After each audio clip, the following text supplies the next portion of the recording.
on strikes all throughout my time in school.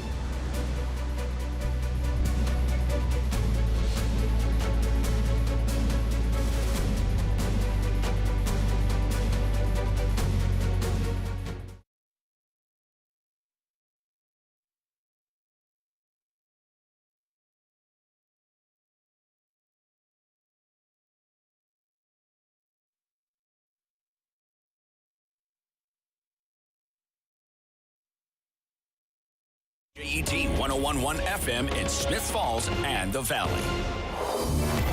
Number one for local news, traffic, and weather for Ottawa and the Valley.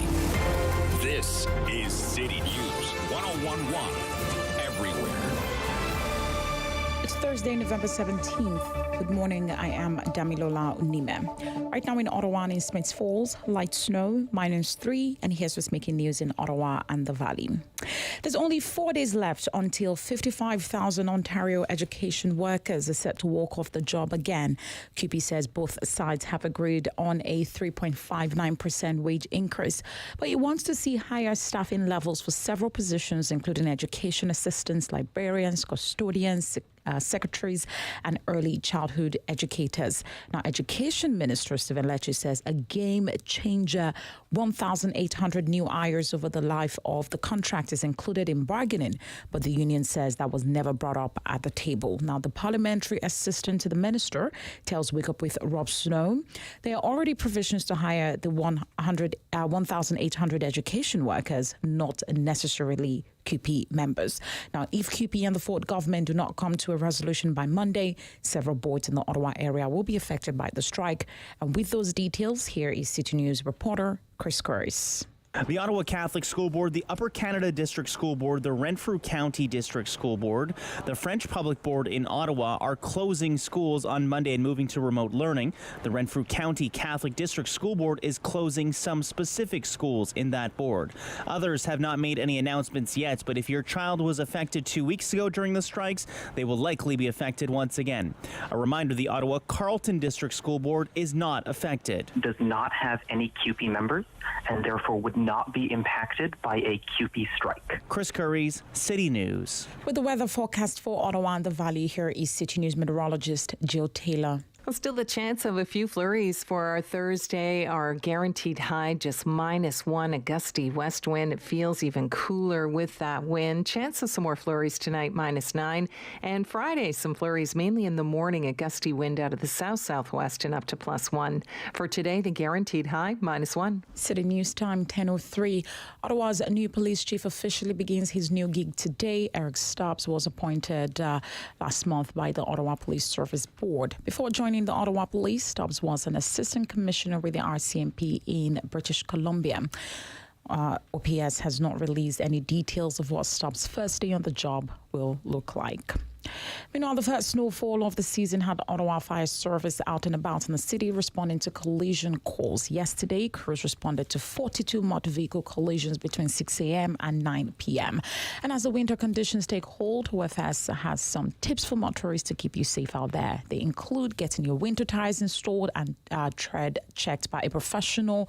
Also, stay aware of the weather conditions of the day and give yourself lots of extra travel time during snowfall days.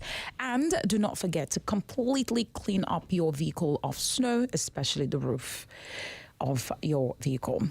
I am Damilola Unime. And for news anytime, follow up online at ottawa.citynews.ca. Connecting you and your community. This is the Sam Laprade Show on City News 101.1 FM and 1310 AM. Thank you so much, everyone, for joining us here on this Thursday. A little bit later, our new mayor, Mark Sutcliffe, is going to join me. I look forward to that. A conversation about, what this next 4 years is going to be like. A really important conversation. I don't want to skip a beat this morning. I want to get right to Richard Southern. He's at Queen's Park. He's our Queen's Park reporter for City News. How are you, Richard? Sam, I'm good. Good morning. Good morning, actually, from what they call Hospital Row here in downtown Toronto. I'm right outside Toronto General Hospital. And in just about 5 minutes' time, we're expecting the health minister to make a health infrastructure-related announcement here. So that's kind of where I'm at right now, kind of trying to keep warm here outside Toronto General Hospital, waiting on the minister, Sam. I can see exactly where you are. I know exactly where that spot is, and I appreciate you joining us. Boy, this has been a very busy week, Richard. We know that the discussion is all about this CUPE strike. What do you know? Yeah, I mean, it's like deja vu, and not good deja vu by any means for parents. Yesterday, CUPE said, listen, we're going to issue another strike notice. It's going to be for this Monday, so the schools could close again on Monday. And interestingly enough, Sam, the union says it's not money this time. Remember, money had been the big sticking point, but apparently the two sides have seen eye to eye on that, agreeing in principle to a raise of just over 15% over 4 years. The union says it amounts to $1 an hour more for its workers. But the union says it's ready to walk off a job again Monday over services. They want more hires. They want an educational assistant in every kindergarten class. I interviewed the health minister, Mr. Laprade, last night, and he said, I've never heard services, he said. He still thinks it's all about money. So here we are, kind of back to the drawing board. The two sides are digging in their heels. They both, though, do say they are, hopeful and trying to still get a deal to avert this walkout on Monday, Sam. Boy, it sounds like everyone's playing telephone over there. Nobody knows what the other is saying. It really is challenging for so many parents, Richard. We know the parents are holding their breath about this. Education workers are holding their breath too. I mean, we've heard from, obviously, Laura Walton this week. She just seems exacerbated about the fact that they're back where they are today. Absolutely. But, I think a lot of this is, maneuvering. The tough part has been agreed on. The two sides, as I say, are seeing eye to eye on money. And it's coming down to the nitty-gritty details. Is the union playing hardball? Absolutely. Do they feel emboldened by having had the government repeal Bill 28? I should think they do. And so I think there is still reason to hope that a deal gets done at some point tomorrow or over the weekend, Sam. Oh, I sure hope so. And, we've heard from, obviously, lots of different MPPs on all sides of this. Are you hearing anything specifically from anybody from the Ottawa area, Richard, in terms of the next step? Not as such. I've asked the minister, the education minister, if the next step could be back to work legislation. Should indeed educational staff walk off the job on Monday? He was non-committal on that. I asked him, would you reintroduce Bill 28, which, imposed a contract on workers? He was unequivocal on that, saying, no, we will not retable Bill 28. The next steps, I think, are going to become clear over the next few days. As I say, I still think it's possible a deal is reached. It's definitely a stay tuned type of scenario here, Sam. Well, we'll definitely be staying tuned, and I know that you're a very busy person today. Appreciate it very much. Richard Southern, my colleague at Queen's Park reporter for City News. We'll be looking for that announcement as well from the health minister today. Thanks, Richard, for the great job as always.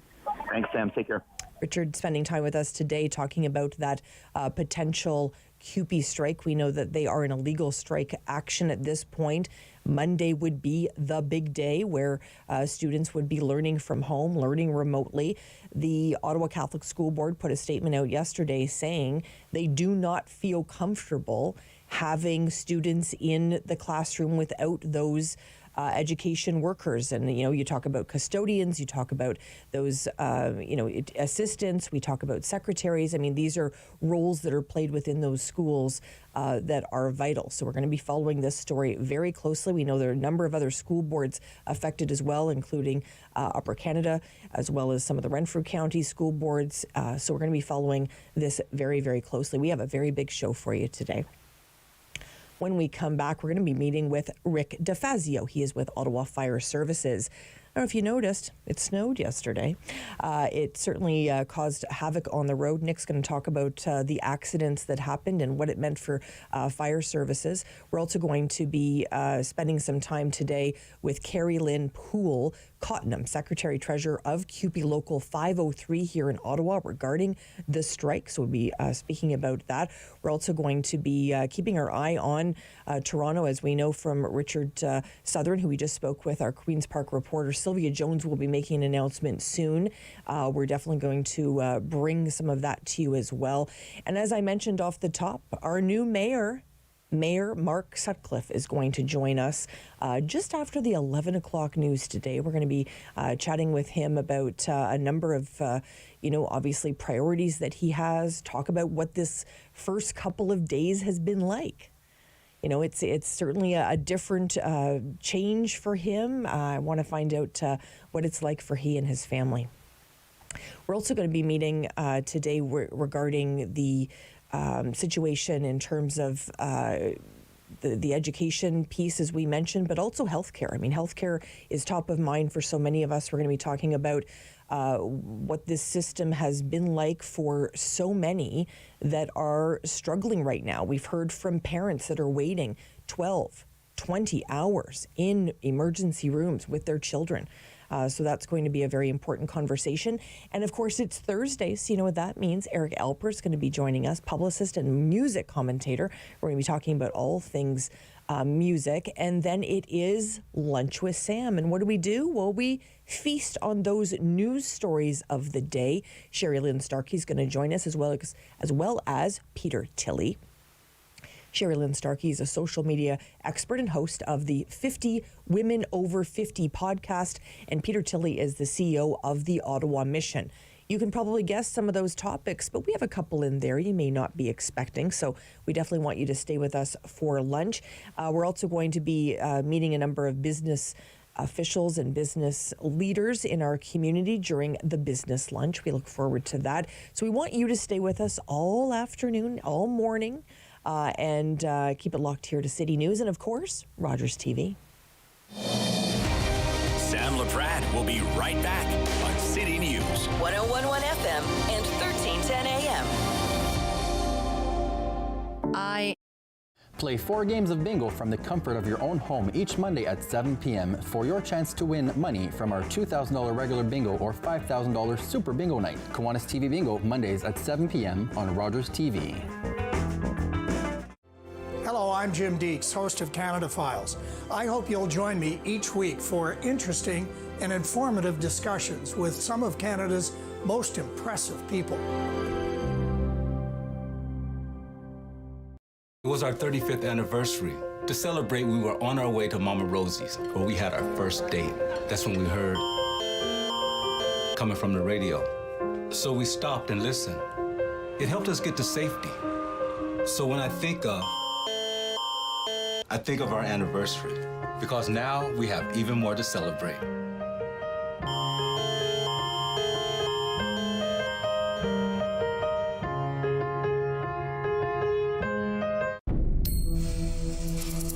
My name is Matthew Rutledge. I'm a 60 scoop survivor, born in Red Lake. Was adopted from there to Toronto at the age of 4.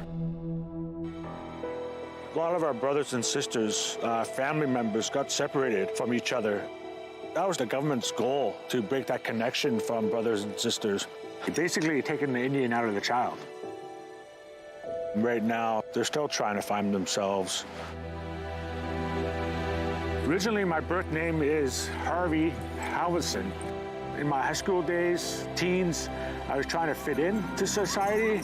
I knew I was First Nations, but I didn't know who I was inside. I think later in life, I started that journey. I am proud, Anishinaabe man, who I am now. I love life, who I am.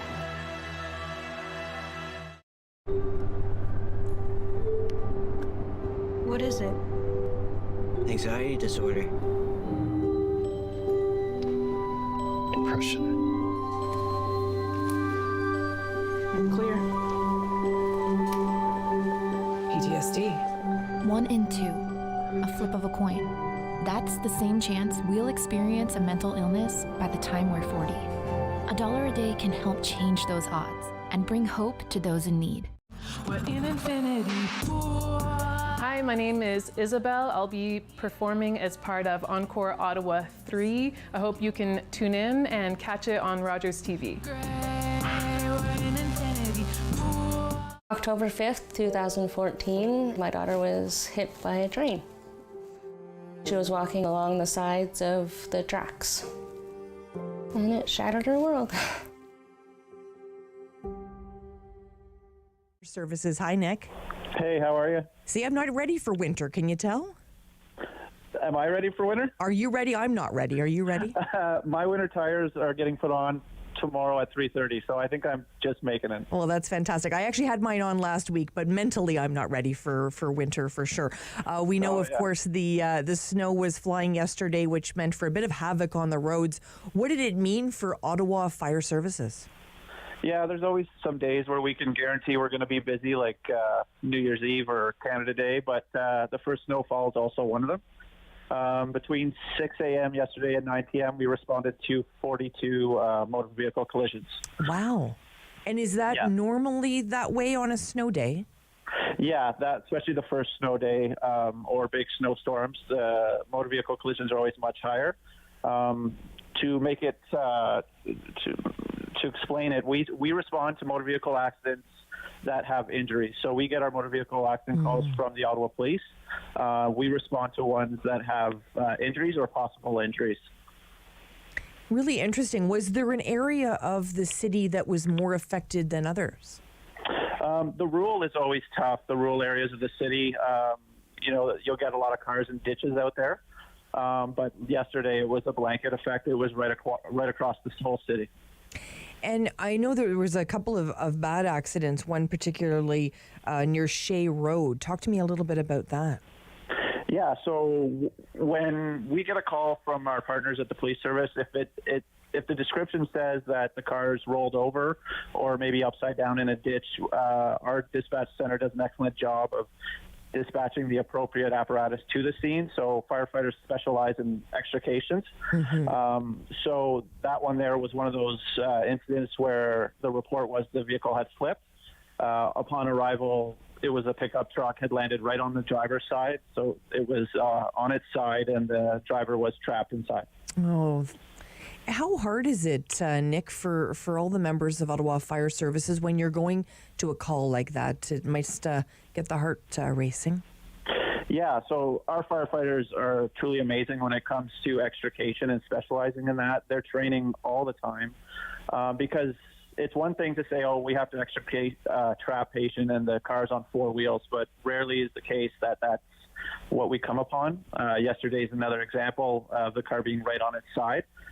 It was the second time, believe it or not, in less than a week that we extricated a patient right out of the moonroof of the vehicle. So obviously the larger version of a sunroof. But, you'll see when these cars are in ditches on their roof or they've gone right into a forest, up against a tree, two vehicles involved on top of each other. They come across all types of situations and have to be ready for all of them, and they always are. And they always seem so calm, Nick. Yeah, I mean, again, it comes down to that training and always being ready. Our firefighters are training every day with different mock scenarios so that when they show up on scene, it's something they've practiced and they've done multiple times. And the specialized tools we use are great, and they're all very well versed in those. I know last week I saw, I believe it was on the weekend, maybe or Friday, where a car was going up onto a bed of a tow truck and it had flipped onto the driver's side as well. And I know Ottawa Fire Services responded there as well.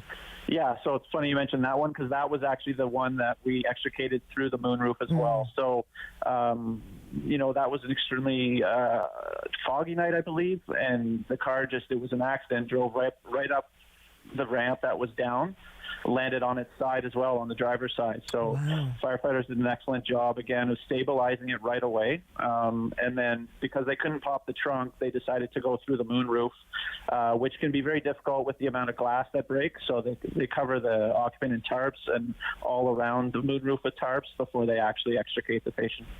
For sure. And I mean, as much as we're so grateful, obviously, that Ottawa Fire Services is there and those members are there to help us, we don't want to keep them quite as busy, right, Nick? So we want to make sure we've got some ideas on how to keep people nice and safe. One of them, of course, is tuning into City News to get the weather update. But name a few others for us, Nick. Yeah, always City News for the weather updates. Always a great idea. But yeah, the big thing I try and give practical advice. Everyone, like myself included, is glued to their cell phones all the time. So turn on those weather notifications. A lot of times it's just time that causes people this problem. And what I mean by that is they don't plan for it.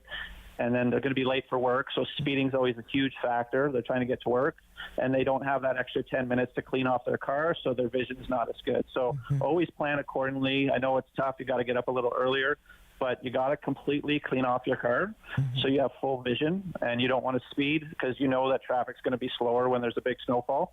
And the other thing is cleaning off your roof, because if you don't take off that ice and that snow, you could be causing accidents without even realizing it when it's flying off your vehicle and hitting other cars, especially on a fast highway. Such a good reminder, and as much as we know winter's coming and we get prepared for all of these things, it's still good to have a reminder of these things when old man winter does arrive. And let's talk a little bit about those tires. You're getting yours put on, I put mine on, and I always sort of joke about the fact it's whenever you see accidents, you can sometimes predict that people are wearing, or you just having those summer tires, my apologies, still on, and they haven't changed them, which is so dangerous. Right. And you know what? The winter tire changing in Canada is I'm not going to lie, everybody knows it's annoying, but you got to get it done because it makes such a huge difference. And as I mentioned today in one of our media releases, just make sure that the tread on the tires is actually still good. So if you're not comfortable with checking that, or you don't know how, obviously have a professional technician check it, because they're not going to be much use if they're old tires.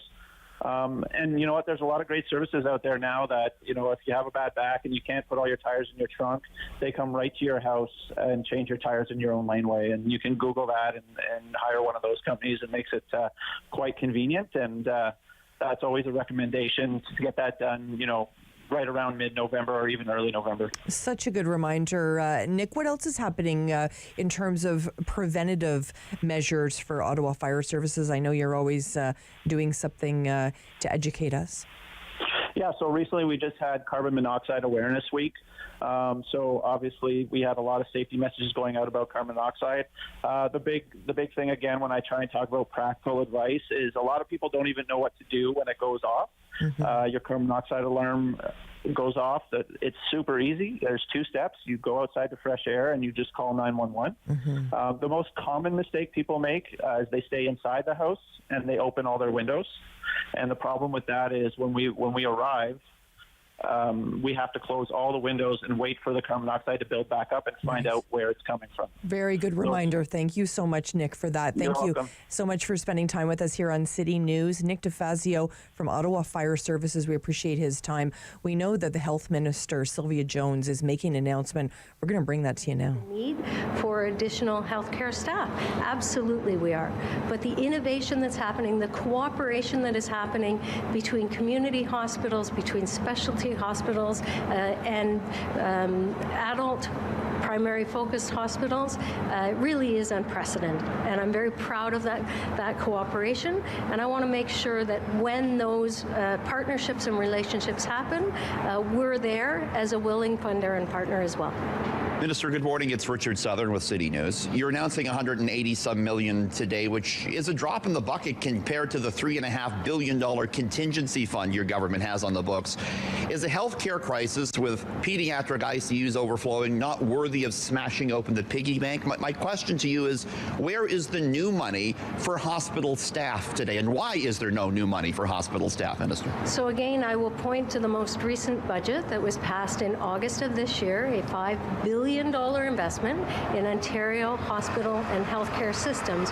We're making those investments. We're ensuring that as the ideas and innovations come forward to us, that we have the appropriate funding and investments, and giving our partners those opportunities to, frankly, do business a little different, but making sure that at the core, we are serving patients. Okay, I didn't really get a response there, but I'm going to move on to my next question. We've done some stories recently on parents ready to bring their children suffering from RSV to Buffalo because they had troubles finding treatment here. My question, Minister, is how far afield from their homes are children being transferred right now? So we have some examples in Ottawa in particular where there are a couple of patients that have moved to Kingston because they have capacity. So when we have an over need in one community, one area, and we have an underutilization in another, Collaboration and partnership is a good thing, and we are seeing that within our hospital systems. When there are opportunities for others to step up and help, we saw this during COVID-19 where sick kids nurses were moving into other hospital facilities that were challenged with COVID-19. Now we're seeing the reverse. When our pediatric hospitals need help, we have other community hospitals that are stepping up and supporting them. And of course, that's Sylvia Jones, Health Minister for Ontario, making some announcements there today. You know, the healthcare crisis, we've got Chris Curry's in studio with me today because this healthcare crisis, every single day I hear you, Chris, talking about what people in Ontario are going through. And our colleague, of course, Richard Southern, was really pressing the minister and saying, listen, you know, people are going across the border to get their kids healthcare. This is a problem, Chris. Yeah, it's been really bad at CHEO, especially. I mean, we've heard just on Sunday that they resuscitated 4 children. They did that 3 times on Monday. Just last week, they opened up a second ICU to deal with that surge in capacity, which was 160%, just basic days just of what they're used to seeing. So it's been really bad at the hospital, just chairs lining the hallways. Everybody's just saying it's heartbreaking and so bad to just have a young child there who needs care at CHEO, and they're waiting 15 hours, 23 hours, 40 hours, depending on what the situation is. So it's really bad. And Sylvia Jones is talking about, you know, meeting with the heads of hospitals. I'm sure that that was something that Alex Munter probably bringing up very clearly, right, that we need some help here. And right. I think that's one of the big things that's definitely coming out of this for sure. Well, and I think what's really frustrating too, and Richard Southern did a beautiful job there saying you're going to smash that piggy bank open because of all the excess money, the surplus that the province has invested into healthcare. We're hearing as well people on the education side saying invested into education. Yeah. So we certainly feel in many ways, I think a lot of Ontarians do, that although there's been some penny pinching going on, let's get it done. Let's invest in these things that are affecting a lot of our kids, actually. Yeah, that was a $182 million investment, I think, that Sylvia Jones just announced today. Obviously not sure how that breakdown is going to take place, but it's with that and with the QP strike, and it's just with so much is happening. There's just so many people obviously would like more money from the piggy bank jar, of course. It's just going to be really interesting to see how they dish it out. We're going to have that strike on Monday, see how long that lasts, and see how it goes from there. Well, Chris Curry's, I know it keeps you really busy in our newsroom. Chris Curry's joining us here from City News. Stay with us. We're going to be speaking with Carrie Lynn Poole-Cottenham, Secretary-Treasurer of CUPE Local 503 in Ottawa. And then after the 11 o'clock news, our new mayor, Mark Sutcliffe, will be here. Lock it in to City News. Sam Laprade will be right back on City News. 101.1 FM and 1310 AM. Join me for Season 3 of Paula Roy's Favorite Foods.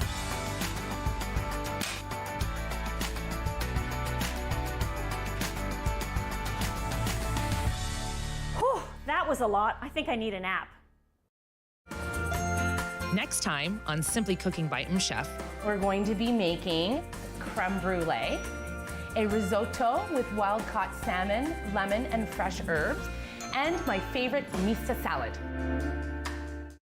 The regulars, the guys who keep this place in business. Last week, they had something to celebrate. Jason had just finished university, so they toasted his profs, his TAs, his old roommates. Well, they toasted just about everyone. But I worry about and take care of my guys. So even when I know they're not driving, sometimes that means bringing them a little surprise. And then they had a drink to me. Brought to you by Smart Serve Ontario and Arrive Alive, Drive Sober. After a 2-year hiatus, we are back with brand new episodes of Celebrate Ottawa starting this fall. We showcase remarkable people highlighting the city's diversity in arts, culture, sports, and nature. We will show you features that will entertain you and will even teach you new things. Join me, your host, Lila Grind, as we explore and celebrate Ottawa.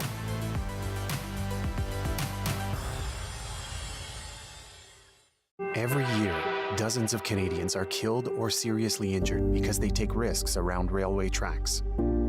Talk to your loved ones about rail safety. Visit stoptracktragedies.ca.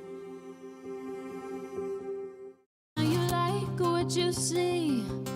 Well, Hi guys, my name is Vi and I'm a part of Encore Ottawa 3. My set at the Meridian Theatre is coming out this week and I hope you tune in. It's been 2 years later, still with Prime Video channels. Number 1 for local news, traffic, and weather for Ottawa and the Valley. This is City News 101.1 everywhere. It's Thursday, November 17th. Good morning. I am Damilola Unime. Right now in Ottawa, mostly cloudy, -3. In Smith Falls, it is -2. And here's what's making news this hour. Education workers in this province could walk off the job again as early as next Monday. And that means kids attending schools in the Ottawa Catholic School Board, the Upper Canada District Board, the Catholic District School Board of Eastern Ontario, along with both English language boards in Renfrew County will have to move to virtual classes. QP says the two sides recently agreed on a 3.59% wage increase, but the union is still fighting for higher staffing levels in schools.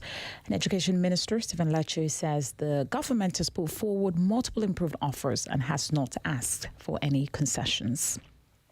Finance officials and the Prime Minister's National Security Advisor are testifying today at the inquiry into the use of the Emergencies Act to clear out a convoy protest earlier this year.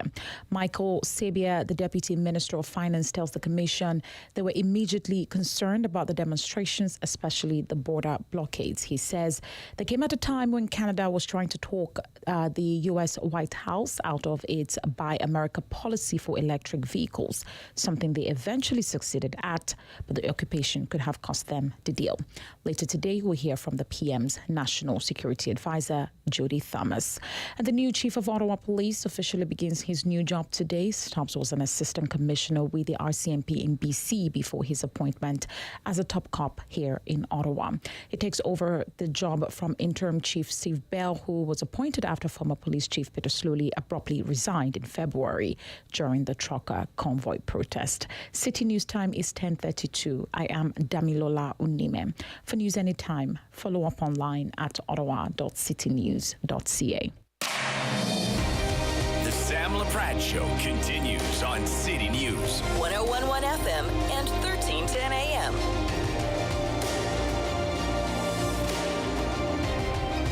Well, certainly top of mind here for us at City News, and we know for education workers and parents and students, school boards, the list goes on and on and on.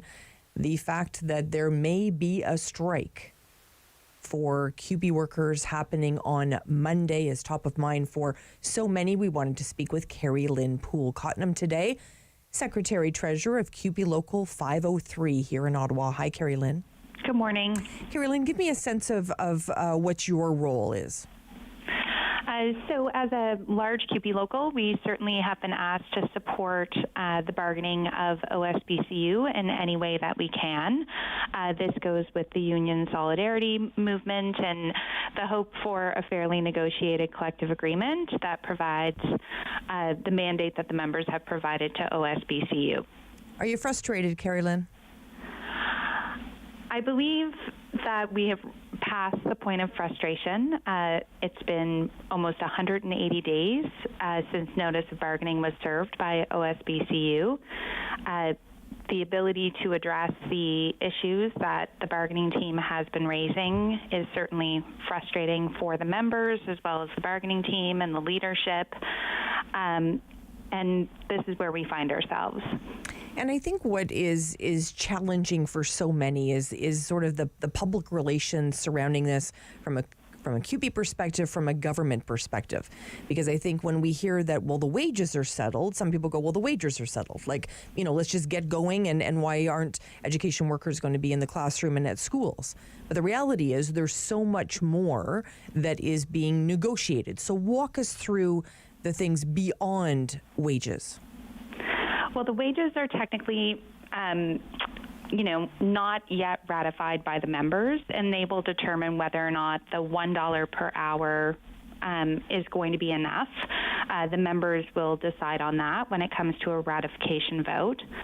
But OSBCU has been clear since the very beginning. This was also about improving services to students, which actually aligns with what the minister is talking about, with the need to have a rebound or recovery from, very disruptive school years during the pandemic, as well as maintaining the benefits that have been fairly negotiated over the last 10 years for OSBCU members. So these workers are on the front lines. They provide services in all of the schools across this province, and standing up for the services and demanding what needs to happen in order for students to have the best chance at success is really a principled position on the part of OSBCU, given how things have deteriorated over time. And the government has certainly had enough money to provide to parents and caregivers for them to go off and procure their own services, which is a form of privatization, rather than investing directly in the services that can touch every student in the actual public education system. What are you hearing from people that you work with, Carrie Lynn? What's this meaning for them on an everyday basis? It's really important to understand that with an average wage of $39,000 a year, many of whom are 10-month employees who, have to collect employment insurance during the Christmas break, the March break, as well as over the summer, these are not high wage earners. And for them to give a mandate to their bargaining team through many engagement sessions where tens of thousands of them have participated in bargaining updates and next step meetings, walking a picket line is a huge financial risk for them. And they are doing it in order to demand investment in services that they provide. So it is a scary time. As President Mark Hancock said yesterday, or at the press conference, walking a picket line is a very serious decision where members are making decisions based on financial insecurity and their livelihoods. And this is a principled position to demand better for the students that they support. And I can't imagine it's pleasant. Carrie Lynn, I can't imagine it's pleasant to walk the line. Well, as winter is starting to settle in Eastern Ontario, picket shifts are 4 hours a day. It's $60 a day when it comes to picket pay. It's challenging, but the overwhelming support from the community and from parents and from labor solidarity, certainly does boost morale. But we have heard quite clearly from Laura, as the president of OSBCU, and the bargaining team, that they are committed to be at the table. I know that they've all extended their hotel reservations at least until Monday, where they feel that providing the strike notice would at least intensify the willingness of the government to come to the table with a fair deal for services and for their members. So there is still time to negotiate. The countdown is on, and this is just them using a tool in their toolbox of collective bargaining in order to reach a fair deal for their members. What would you say if you knew that just, for the next 30 seconds that Minister Stephen Lecce was tuning in here to City News? What would you say to him directly? Well, what I would say is that it's time to recognize that this is not just about wages, that the spin in the media over the last 36 hours has been nothing less than toxic, that instead, if the focus is on students, then understanding that investment in services for students is what this demand is on the table. And if he has enough money to provide fee-for-service, discretionary funds directly to parents, then he should pony up the same amount of money for services based on the OSBCU demands to be directly provided in schools.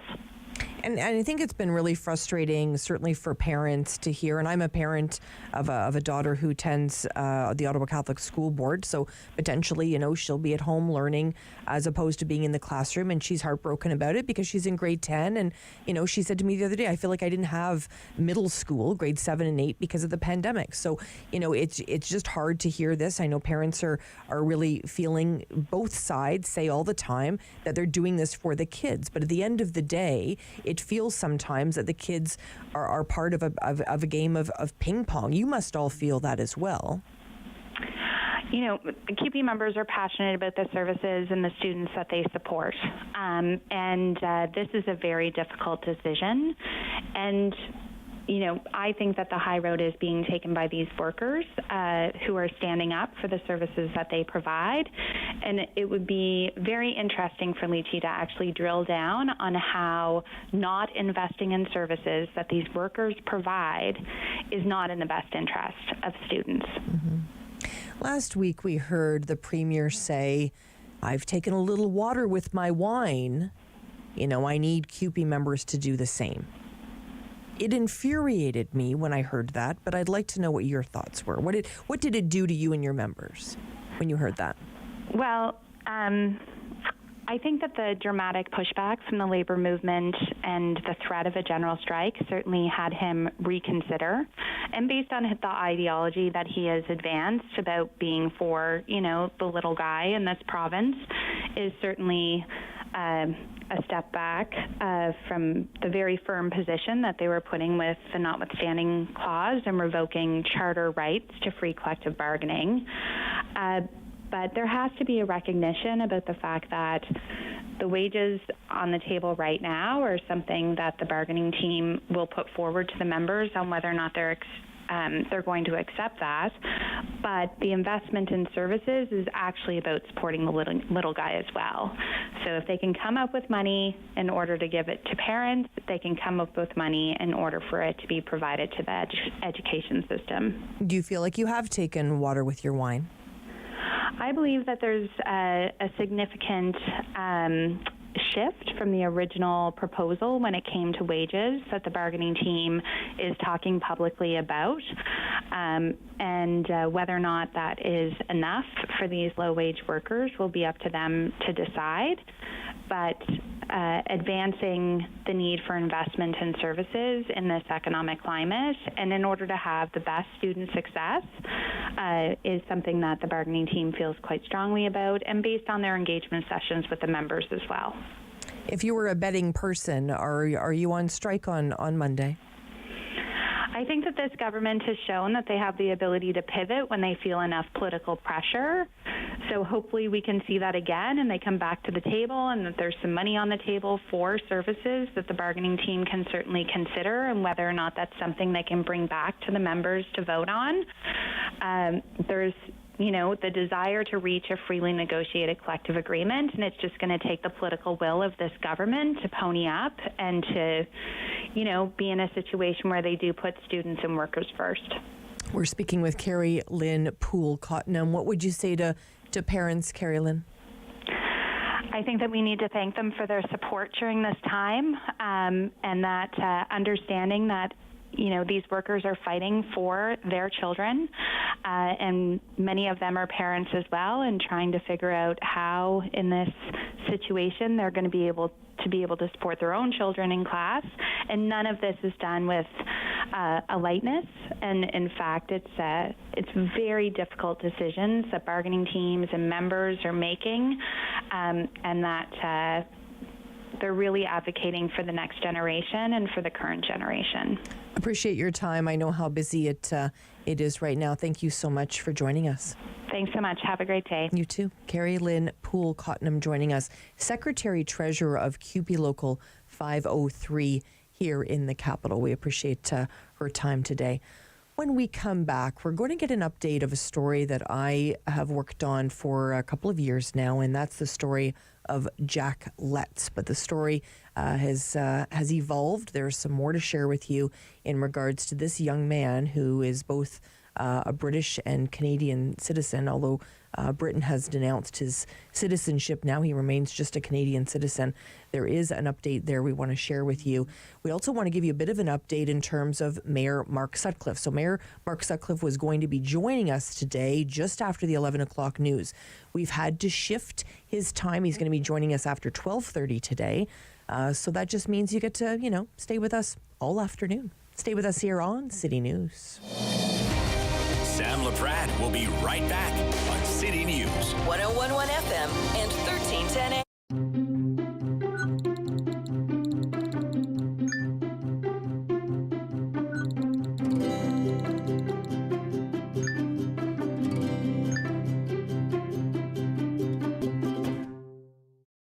Play 4 games of bingo from the comfort of your own home each Monday at 7 p.m. for your chance to win money from our $2,000 regular bingo or $5,000 super bingo night. Kiwanis TV Bingo, Mondays at 7 p.m. on Rogers TV.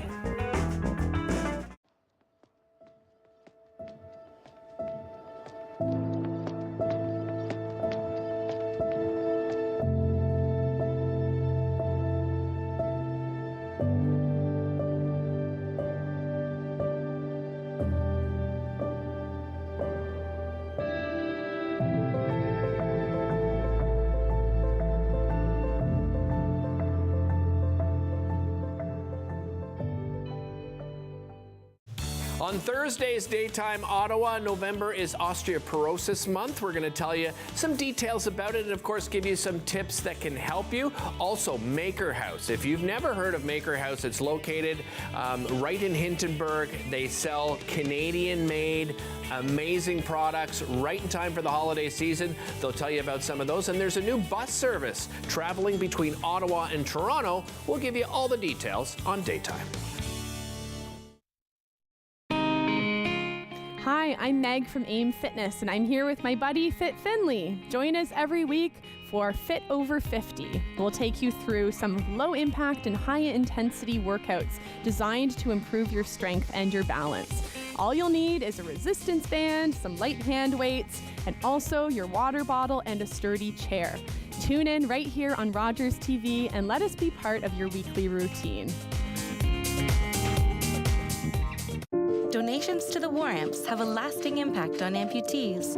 Today, your support gives them the artificial limbs and resources they need for everyday activities and learning to live with amputation. Having access to our essential programs helps amputees prepare for tomorrow on their road to independence. The War Amps is committed to improving the quality of life for Canadian amputees, but this wouldn't be possible without you. To learn how your donation helps, visit waramps.ca. Hello, I'm Jim Deeks, host of Canada Files. I hope you'll join me each week for interesting and informative discussions with some of Canada's most impressive people. We're in Infinity Pool. Hi, my name is Isabel. I'll be performing as part of Encore Ottawa 3. I hope you can tune in and catch it on Rogers TV.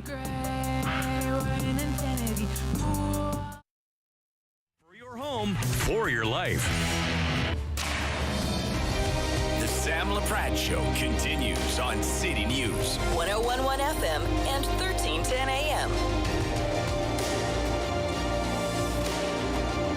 Okay, if you've heard this story before here on City News, we have some bit of an update for you today. It's not one that I wanted to share, but we will do that. I wanted to welcome to the show Matthew Behrens, coordinator of Stop Canadian Involvement in Torture, and Sally Lane, mother of Jack Letts. Welcome to you both. Thank you. Thank you, Sam. Okay, I want to make sure we break this down for people that haven't heard this story before. Sally, I'm going to start with you, okay? We know that you originally were living overseas in the UK, and your son, Jack Letts, made his way to Syria. Take us from there. Yeah, Jack went to Syria when he was 18. Very soon after, he tried to come back to the UK. But very long story, he's ended up being there for the following 9 years. And so he's now 27. I haven't seen him since he was 18.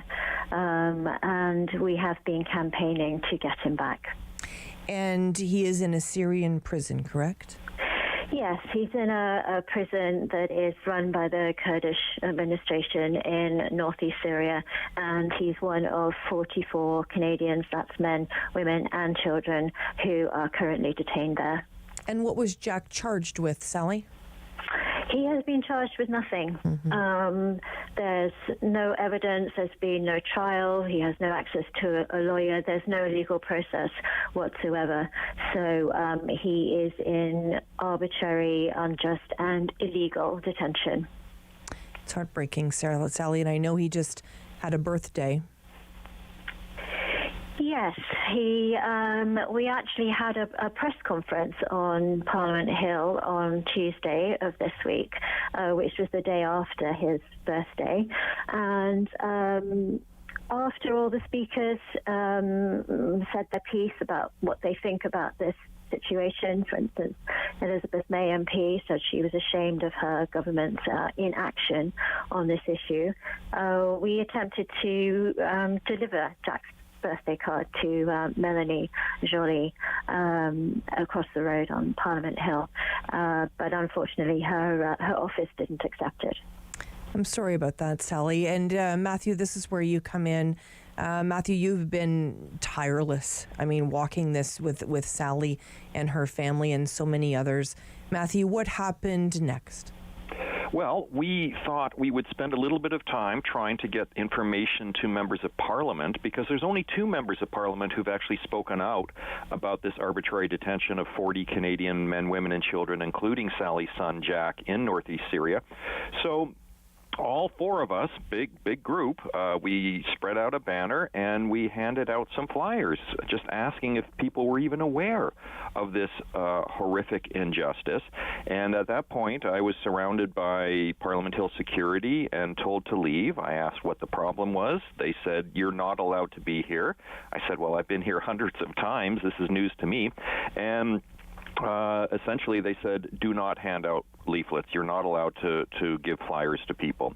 So I saw no problem with giving flyers to people, so I continued doing that. They grabbed me, they arrested me, they trespassed me, and they banned me for a year from Parliament Hill. Mm-hmm. Well, I guess maybe if it was a pig roast and a bouncy castle, you would have been able to stay for 4 weeks. Well, plus a blaring truck horn for 24 hours in advance announcing my presence. But no, that didn't happen. And I tried to explain to these gentlemen who were arresting me that the corrosion of charter rights, which actually your previous guest from CUPE referred to, is becoming an increasing problem, whether it's your ability to speak out against the torture of Canadian citizens on Parliament Hill, or whether it's Jack Lett's right, along with the rights of the other Canadians who are detained under Section 6 of the Charter, to come home. It's remarkable, and Sally didn't have a chance to mention this yet. In 2 weeks, we're going to be in federal court arguing for the charter rights of these Canadians to come home. And while Justin Trudeau was currently in China with Melanie Joly lecturing the Chinese about democracy, here at home, Melanie Joly is squaring off against Sally in federal court on December 5th and 6th to prevent Sally from being able to hug her son, Jack. Mm-hmm. And Sally, that's all I want. I just want an email from you someday that says that Jack's coming home, right? I mean, this has been, and to your point, Sally, and you've said this before, bring him home and charge him with what you need to charge him with, right? I mean, you're if there is something that Jack needs to be charged with, you're willing to have him face that, but nobody has charged him with anything, Sally. Exactly. We've been saying the same thing for years. And we said the same thing in our press conference, that if there's any evidence, if there's anything to charge him with, then bring him home for a fair trial. But abandoning him in a dungeon, in a black hole, is simply incomprehensible. And the fact that the government is fighting us in court in order to keep the detainees in their horrific conditions is just beyond belief. I mean, it's hard to remain in a state of shock. You think shock is just a short, sharp state of being, but I've been in a constant state of shock for 9 years. I just didn't believe my government could treat me this way. And as Matthew says, Canada is very good at lecturing about democracy to other countries, and is absolutely silent when it comes to the sort of lack of democracy and rights and justice for its own citizens. And we know, Matthew, we did get a little bit of hope in terms of the 44 Canadians that you were referring to. 4 of them, I believe, Matthew, you can correct me if I'm wrong, 4 of them have been repatriated. And tell us about that. Yes, last month, 2 women and 2 children were brought back to Canada, and we thought, well, maybe this signals a change in policy. But we learned the day after that a former U.S. diplomat by the name of Peter Galbraith, he actually tweeted that he could have brought home one of those women almost 8 months earlier, but his access to the camp where she was being held was deliberately blocked by the Canadian government. So when we look at the submissions that the Canadian government is making in the federal court case, we're actually appalled. Sally put forward a 250-page affidavit with lots of details about the conditions in the camps, about her communication of those conditions to the Canadian government. The Canadian government is seeking to have all of that thrown out as quote-unquote irrelevant. A. B, this week the federal court held a secret sitting to schedule a secret hearing in this case that Sally and her lawyer are not allowed to be in. And I have to wonder the extent to which the Canadian government is just simply afraid of the truth coming out about this case. In 2018, Jack had a series of calls and text conversations with a Canadian consular officer here in Ottawa, where he revealed that he had been tortured and that he had tried to end his life because he said that that would be preferable to his mother seeing him go insane. That transcript is in the court record, but I think that's the kind of thing that the Canadian government doesn't want folks to know about, that this is the way we treat Muslim Canadians when they are detained abroad. I honestly, there's sometimes I just can't believe that this just gets worse and worse every time I seem to speak with you. Mally, I just have to ask, Sally, when you think about all of the steps that you've taken to even get you to where you are today, talk to me about the hope. When you put your head on your pillow at night, where does that hope, that drive keep coming from to keep going, Sally? Yes, I mean, we know that we have to keep going because if we collapse, then Jack has no one. So that's what drives me, and that's what drives my family to fight the government. It's what drives all the families. They can't. How can they step away from their children being kept in dungeons by their own government?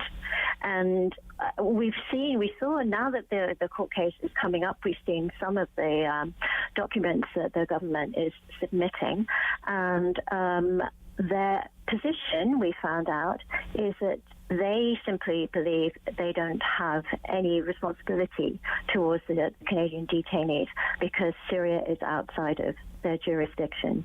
And that, to me, is just mind-boggling. And you think of all those people who were stranded abroad during COVID. There were 40,000 of them in many, many, many jurisdictions all over the world. Mm-hmm. They were all brought back instantly to Canada because this is their country and they were in peril.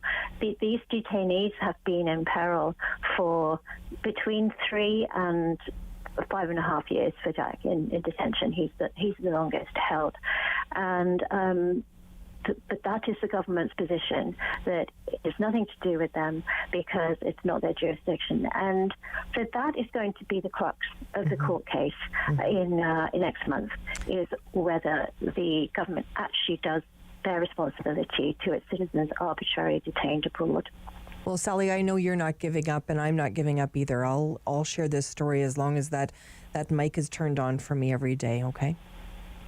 Thank you, and we appreciate that. I mean, you were my first supporter, I have to say, in the press since I arrived, and I will always be grateful for that. Thank you, Sally. Stay with us here on City News. Sam Laprade will be right back on City News. 101.1 FM and 1310 AM. Right now. Right meow. There are deep. October 5th, 2014, my daughter was hit by a train. She was walking along the sides of the tracks, and it shattered her world. Join me for Season 3 of Paula Roy's Favorite Foods.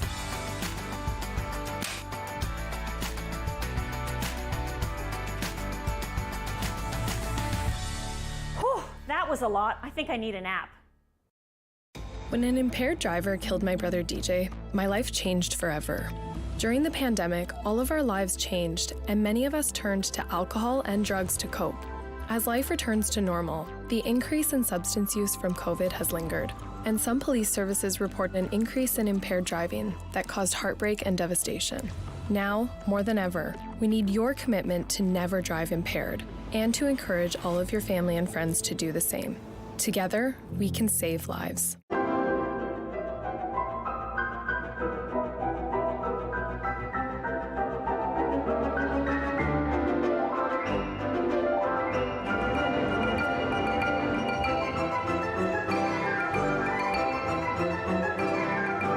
Hi, I'm Julian Armour from Music and Beyond. Join us for a new show this spring on Rogers called Music and Beyond Presents.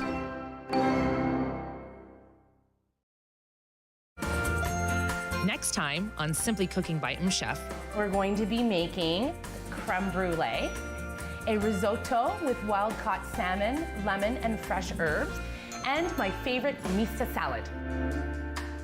Every year, dozens of Canadians are killed or seriously injured because they take risks around railway tracks.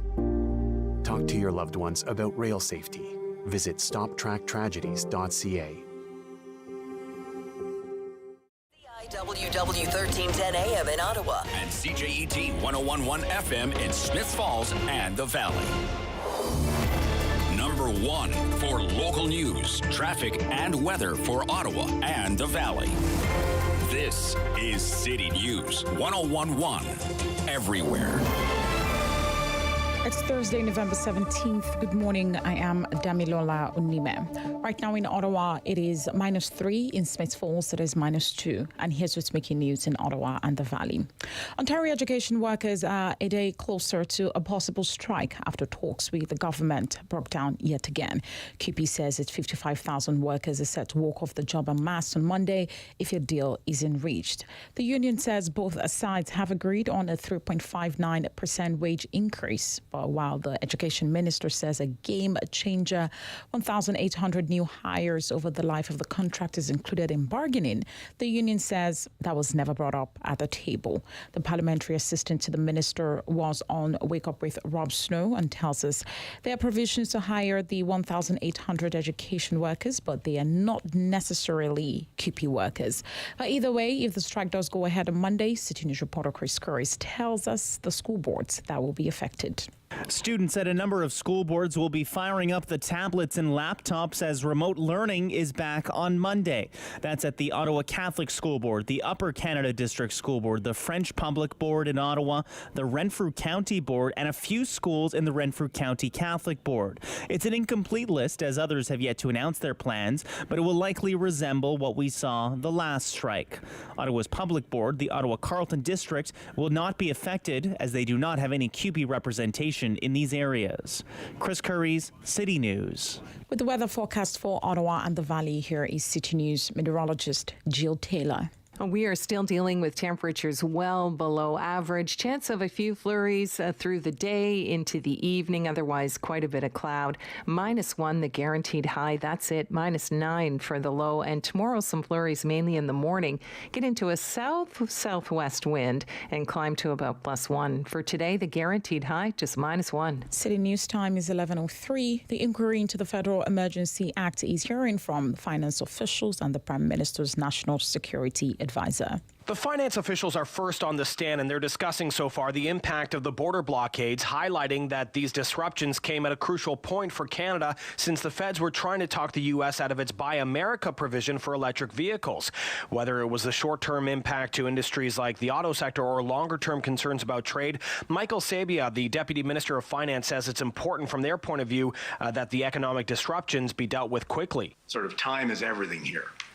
If you can contain it, it's one thing. If you can't and it gets bigger and bigger, then you're facing a bigger and bigger economic problem. Later today, we'll hear from the Prime Minister's National Security Advisor, Jody Thomas. Emails already in evidence show she believed the convoy was a threat to democracy and the rule of law. Her viewpoint is critical, as she would have been advising Cabinet on security concerns ahead of the invocation of the Emergencies Act. Cormac McSweeney, Parliament Hill.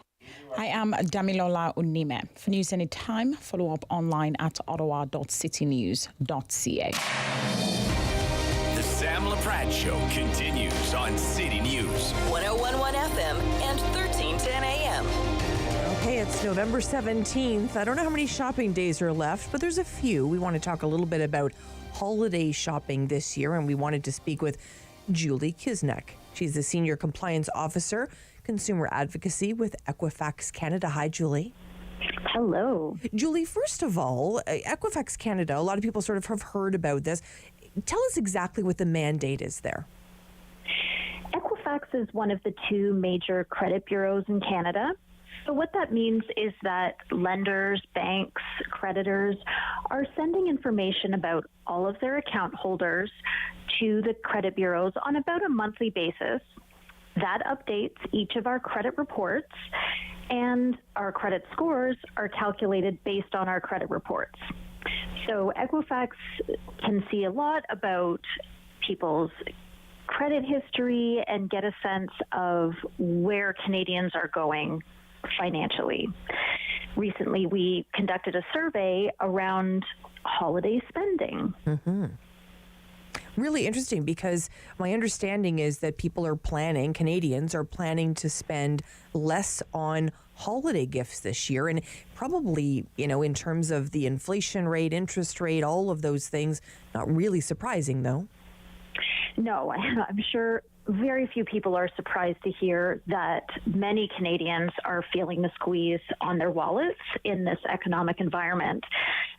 We've actually heard from about 53% of Canadians that they have a lot of anxiety about their current level of debt. And we actually heard about 60% are planning on spending less this holiday season. It's going to be really interesting to see what ends up happening, right? Because a lot of people say that, and then they, spend more, and then we see the challenges come January, February, and we know there's still some bad news coming for Canadians on the financial front. That's right. A number of people, about 30%, said that they ended up carrying the most credit card debt during the holiday season. And many of those are saying that it does take over a month, if not longer, to fully pay off their holiday purchases. Mm-hmm. So we definitely hope that people are planning ahead, thinking about that holiday budget. And I'm sorry to use the B word. I know it's not anybody's favorite. Right. But if you make that plan about how much you're planning to spend and how much you can spend, then those January bills aren't necessarily quite as painful to face. Mm-hmm. And let's talk a little bit about Black Friday and Cyber Monday, because these are always, I don't know about you, Julie, I started seeing about a month ago Black Friday specials, and I'm like, well, it's not even Black, it wasn't even November at that point. So it really, the business world or retail is really taking advantage of that so-called, holiday, and they are really trying to get us to buy, making it very incentivized by lots of sales. But sometimes, sales aren't the way to go. Yes. So in our survey, we heard about 50% of the respondents saying that they are planning to take advantage of Black Friday sales. A little bit lower, 47%, saying that they'll be taking advantage of Cyber Monday sales, and 41% looking forward to Boxing Day sales. So as a population, we Canadians certainly like our sales. Mm-hmm, for sure. What are small businesses saying? Because, this is the other side of the coin. Have you chatted with them at all?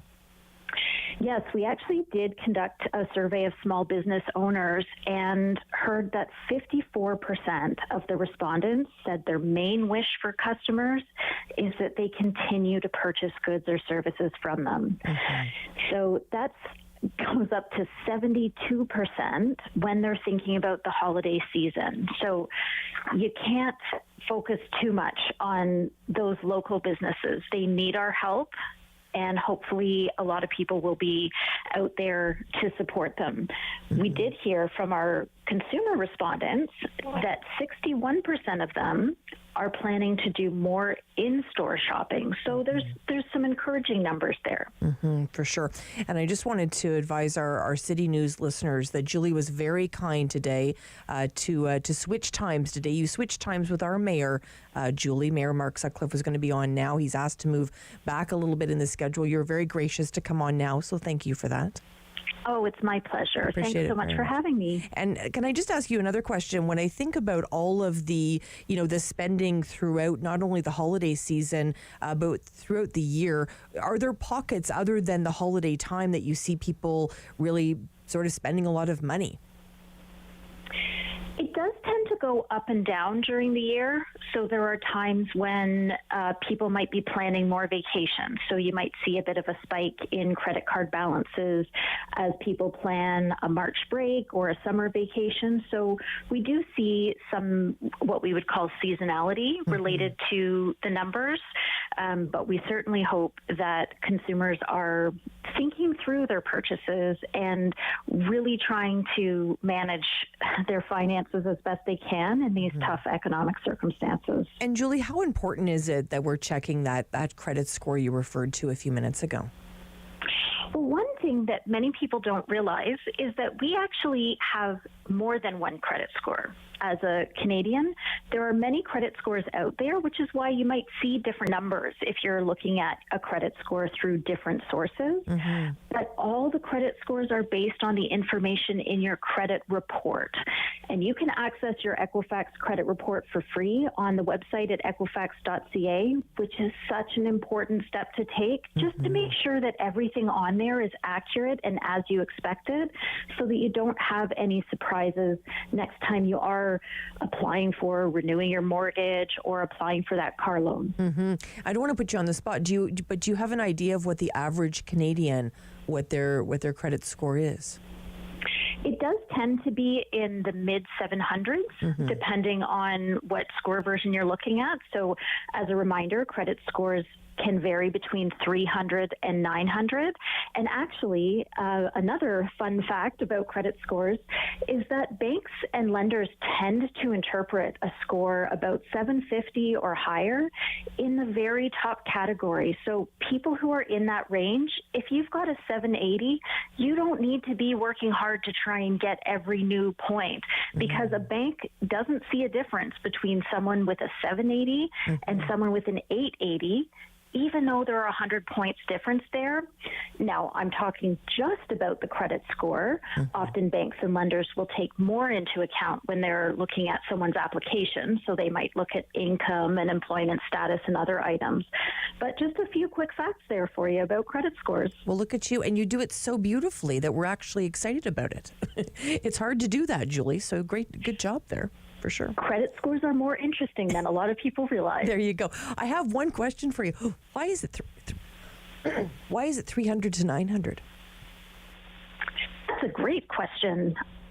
I think there's a legacy there from almost 100 years ago when credit scores, that concept came into being, the idea being that everybody gets measured on the same objective level playing field.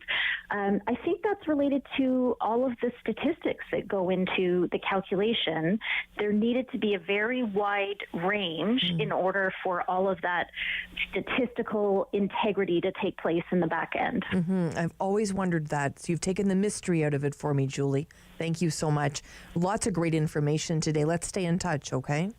You bet. Thanks so much for having me. Julie Kuznick joining us, Senior Compliance Officer, Consumer Advocacy, Equifax Canada. Appreciate her time talking about all of that holiday spending throughout the next number of weeks. We're going to introduce you to a lot of local business leaders that you can support during this time. So we want to make sure that we're doing that. One business leader that I know spends a lot of time in the community is Mark Plant, and Mark Plant has invited me, if you can believe it, I'm so excited. I'm going to be a judge on Sunday at Stray Dog Beer, and guess what I'm going to be judging? Chili, if you can believe it. So there's an opportunity for the community to come out. Stray Dog Brewing is happening on Sunday. Of course, you can look up all those details at straydogbrew.com. And we have an opportunity to meet some of the great people in the community. And Councillor Matt Luloff is going to be judging with me, judging chili. Lots of fun. Lots of other people coming out to judge chili that day. And we're looking forward to doing that for the community.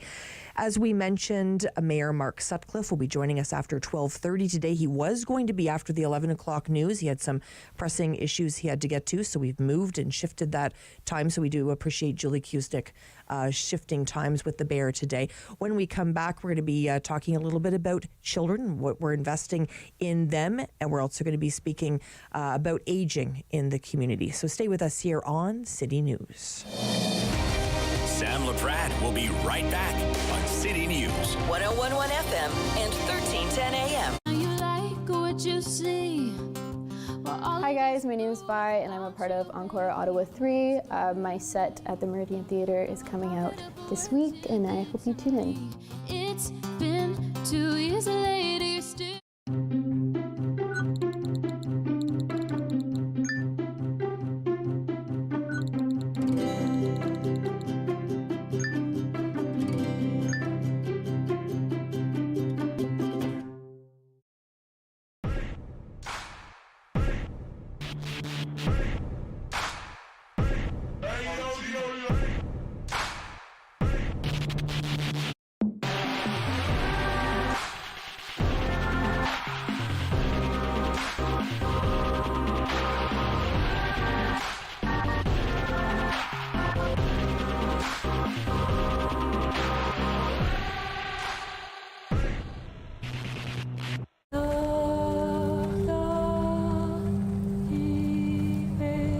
Our ancestors came here from France to build a better life. We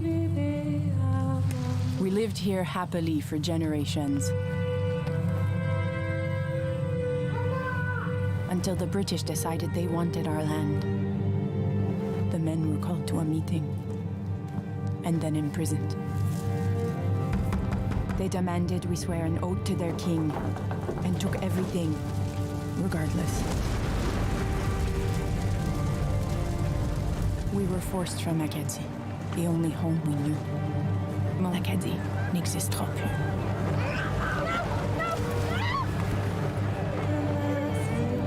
From 1755 to 1763, over 10,000 Acadians were ripped from their homeland.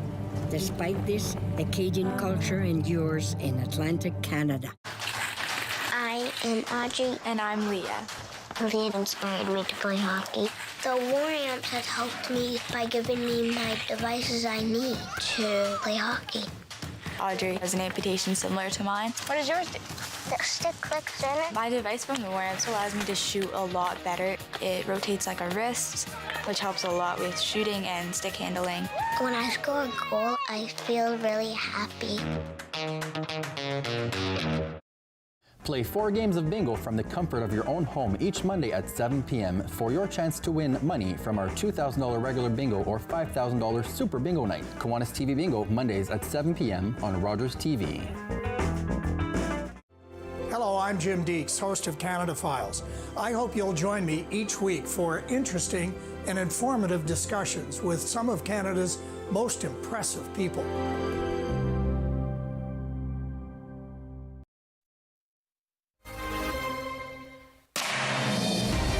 The Sam Laprade Show continues on City News. 101.1 FM and 1310 AM.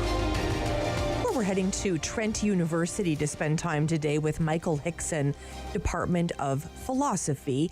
Michael, this is a fascinating topic. Welcome to the show.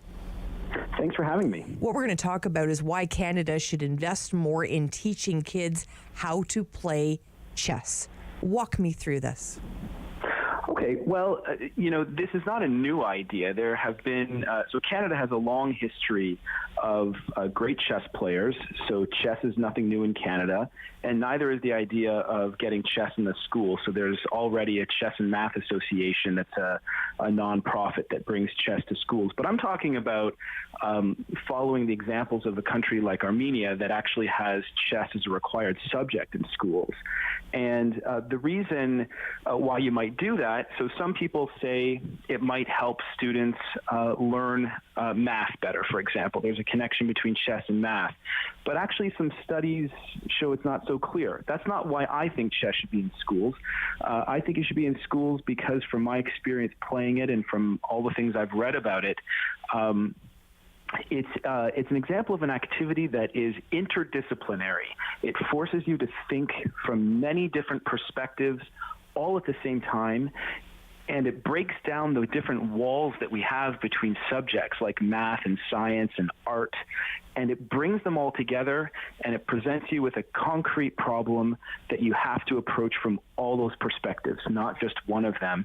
And that's a skill that I think is lacking in kids today, and it's a skill that is more needed than any other skill today, because I think the biggest problems facing the world today are problems like that require you to think from lots of perspectives, like think of global warming. It's not just a science problem, it's a political problem, it's a human rights problem, it's a legal problem. And we have to be thinking about it from lots of different perspectives in order to solve it. And I think chess got a lot of love when that incredible Netflix series came out called The Queen's Gambit. I couldn't get enough of it. I loved it. And it really did show, so many different aspects of chess. It did, grow the game because of that series. I absolutely agree with you. One of the things that I loved about that show was that it presented chess the way I see it, really as an art. I mean, I think that the series was as much about beauty as it was about chess. I mean, just the way that they did that series, all of the sets were very beautiful to look at, very colorful. And I think what they were trying to suggest is that chess has it's a very simple game. It's a very simple looking board, but there's a beauty to chess that those people who devote themselves to it can appreciate, that is not just colors and it's not glitz and glamour. And personally, I think that that's what Beth in the series comes to realize, is that there's this deeper level that she has to come to if she's going to get to the top. And I think that that's something that I would love for all kids to appreciate, is that kind of beauty, that, to use a cliche, that is not just skin deep, right? Right. Michael, when did you first play? So I taught myself how to play chess when I was about 13, when there was a movie called Searching for Bobby Fischer that came out in the early 90s, which if you liked Queen's Gambit, I would absolutely go out and watch this movie, stream it somehow, Searching for Bobby Fischer. And so I taught myself how to play, but then I didn't really get the chess bug until 6 years ago, when I was home on a parental leave with my daughter, who was born, and she would take a nap in my left arm, and I would have my phone in my right hand, and I taught myself how to play chess on a very serious level with one hand, mostly my thumb, using the lessons on chess.com. And it's one of the nice things about chess, actually, is there is so much out there. So many books, for one thing. There are more books written about chess than about all other games combined. Wow. But there's so much software out there that if we decided to introduce chess into the schools, there's basically no work to be done. You just have to introduce what's already out there and what's already so effective into schools, and you wouldn't really even need teachers to become experts at this, because they could just send the kids online, as kids are used to doing these days. Absolutely. And I can attest from personal experience that the online tools are extremely effective, and they're deep. Wow, I can tell your passion, Michael, for this, and I really appreciate you spending time with us here on City News. Yeah, well, thanks for having me. Michael Hickson joining us from Trent University. He's from the Department of Philosophy, talking about chess. Well, we're going to go from chess to video games and spend time now with Dr. Chris Alexander, Director, Red Bull Gaming Hub, and Director of Research, the Conduit Video Games and Esports. How are you, Dr. Alexander? I'm very well. How are you? Good. We were just having a discussion about chess, but you're encouraging us as well to be more efficient with video games. Let's talk about this. Oh, amazing. So there was a recent study that was talking about some of the cognitive benefits of video games, but in terms of lifestyle, let's start with fitness and well-being. There are three particular experiences. One of them is Ring Fit Adventure. It's a role-playing game by Nintendo where physical fitness is part of the actual activity itself, with squats and planks and the like. Beat Saber is another one that's rhythm-based. But there's another one for cell phones called Zombies Run, where you actually play a role-playing game within your headphones and you're running, and all of your exercise is being tracked at the same time. Wow. So that's one example there for health and wellness. Well, that's fantastic. And you know, the study of you know, the different ways that people engage with video games, it's quite fascinating how far we've come. Yeah, it's very exciting. Like I've been playing video games for a long time, and I've felt these benefits, but it's great to see these studies starting to come out. We're talking about like a study that was looking at cognition in kids who are playing 3 or more hours of video games a day, enhanced cognition and motor skills. So it's really refreshing to start seeing the data coming out to substantiate some of the stuff that I've been looking at for a number of years. Because normally we think about kids having that much screen time, and we think that that's a bad thing. Yeah, that's true. But if you look at sort of the cognitive benefits of video games, particularly when it comes to audio, video, text, and interactivity, that last part, interactivity, actually plays more into how we develop as humans. Mm-hmm. Usually, legacy media is a bit more of a passive approach. But when you're thinking about problem solving within an interactive environment, you're actually providing autonomy to the learner themselves. Interesting. And what games would you suggest are good ones for us to start with, maybe if we've never done this before? Well, there are many. One of my favorite ones to talk about is learning a new language. And here's a secret that many people can use. You can change the language of your phone, of your video game console, to the one you're interested in learning. And in doing so, you start to familiarize yourself with some of the terms. And if you do it on your phone, for example, if you want to interact with it, you got to really learn what that means. So that's one way. And many video games, when you change your language, the games themselves, particularly ones released by Nintendo in North America, also change to French. Games by Ubisoft as well, being a French company. So it depends on the specifics. If you're looking for language learning, that's one approach. Health and wellness, cognition, you could look at a game called Big Brain Academy, but those are just a couple of examples. Really interesting. Where can we learn more? So the Electronic Standards Association of Canada does a great rundown of different video games and some of the benefits as well. At the Creative School, we do a lot of work and research there as well. So there are plenty of spaces, especially online, for you to look up and find out more. But I would just recommend that you be as specific as possible in terms of what your needs are, because there's definitely a game or an interactive experience out there for you. Wow, fascinating. I learned a lot today from you, and also our guest talking about chess. Really appreciate your time. Let's stay in touch, okay? All right, take good care. Thank you. Dr. Chris Alexander, Director, Red Bull Gaming Hub, as well as Director of Research, the Conduit Video Games and Esports. Appreciate their time today.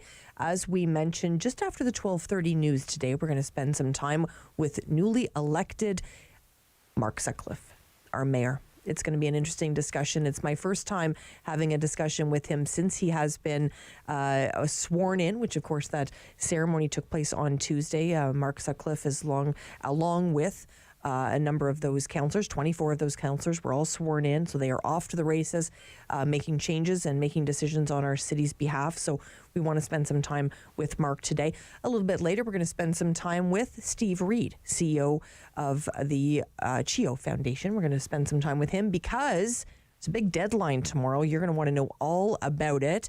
We want you to lock it in to Rogers TV and City News. Sam Laprade will be right back on City News. 101.1 FM and 1310 AM. We're in Infinity Pool. Hi, my name is Isabel. I'll be performing as part of Encore Ottawa 3. I hope you can tune in and catch it on Rogers TV. October 5th, 2014, my daughter was hit by a train. She was walking along the sides of the tracks, and it shattered her world. Everybody knows not to drink and drive, but some people still think it's okay to take drugs and drive. Police have the authority, the ability, and the tools to determine if drivers are impaired by legal or illegal drugs. And because drug-impaired drivers can pose just as great a risk as drunk drivers, they face the same penalties, like the loss of their driver's license, a criminal record, fines, and more. A message from the RCMP, the Canadian Association of Chiefs of Police, and Arrive Alive, Drive Sober. Once upon a time, in a nursery rhyme, there were 3 bears. 1, 2, 3 bears. And they went a-walking in the cool woods a-talking. Rogers TV invites you to let your imagination roam as we present Ottawa storytellers. Each week, we'll present a collection of original creative stories and inspirations for children of all ages. Join us for Ottawa Storytellers on Rogers TV. Join me for Season 3 of Paula Roy's Favorite Foods.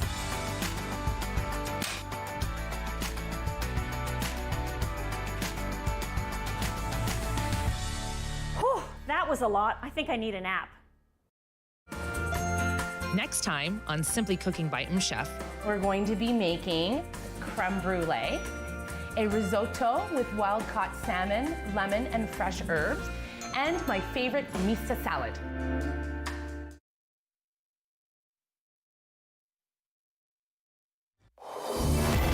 Number 1 for local news, traffic, and weather for Ottawa and the Valley. This is City News 101.1 everywhere. It's Thursday, November 17th. Good morning. I am Damilola Unime.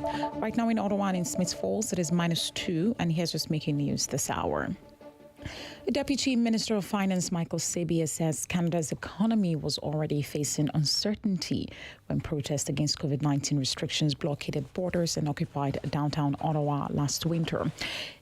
Sabia is one of the 3 senior officials from the department testifying today at the public inquiry tasked with determining whether the Liberal government was justified in invoking the Emergencies Act on February 14 to end the protest.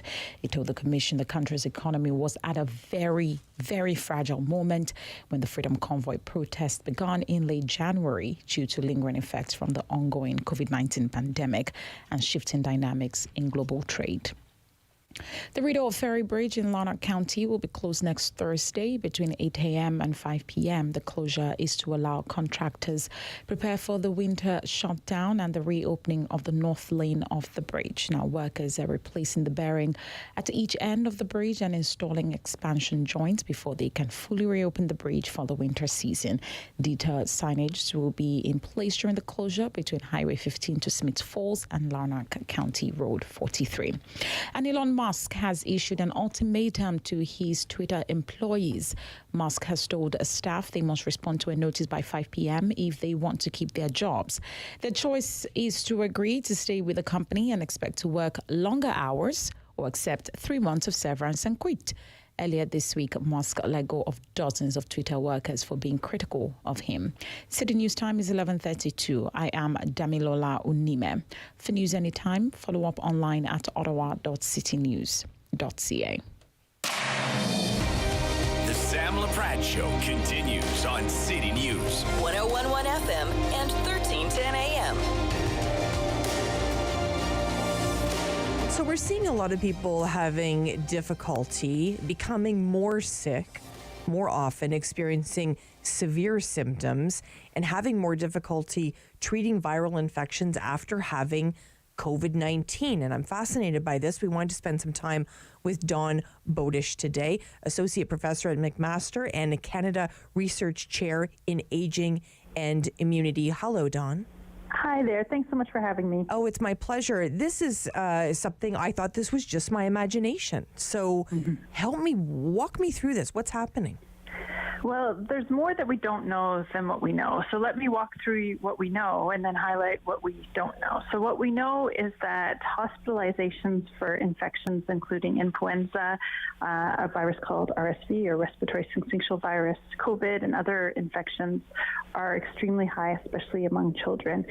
It appears as though the severity of some of these infections is higher than historic levels, but we struggle to get really good data to support that. So what we have to do is rely on the fact that hospitals are counting the number of people who come by each day, and that's a little bit higher than normal, and the number who need serious medical care, and that's a lot higher than normal.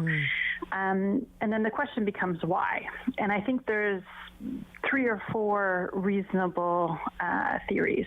One theory is that the lack of exposure, especially to RSV in the last few years, may mean that there's more people who are vulnerable to it. That doesn't apply to influenza because having seen influenza one year doesn't help you necessarily with the next strain the next year. And it doesn't seem to really apply for COVID as well. You don't seem to get very much lasting protection from that. So the second theory is that some of the immune changes that have been observed in adults and older adults and people who are suffering from long COVID resemble changes that might make a person more susceptible to infection, but that hasn't been proven, and we have no data in children to make that claim. The third theory is that, especially in the case of children, co-infections, when you get 2 things at the same time, are always more problematic and severe than single infections. So the fact that flu season and RSV season and a COVID wave are overlapping means that many of those kids may actually have 2 things at the same time, and that may contribute to severity. And then there's one more mitigating factor that I think is important not to forget, is that Canadian children especially are at a record use for food banks and for being in times of economic stress.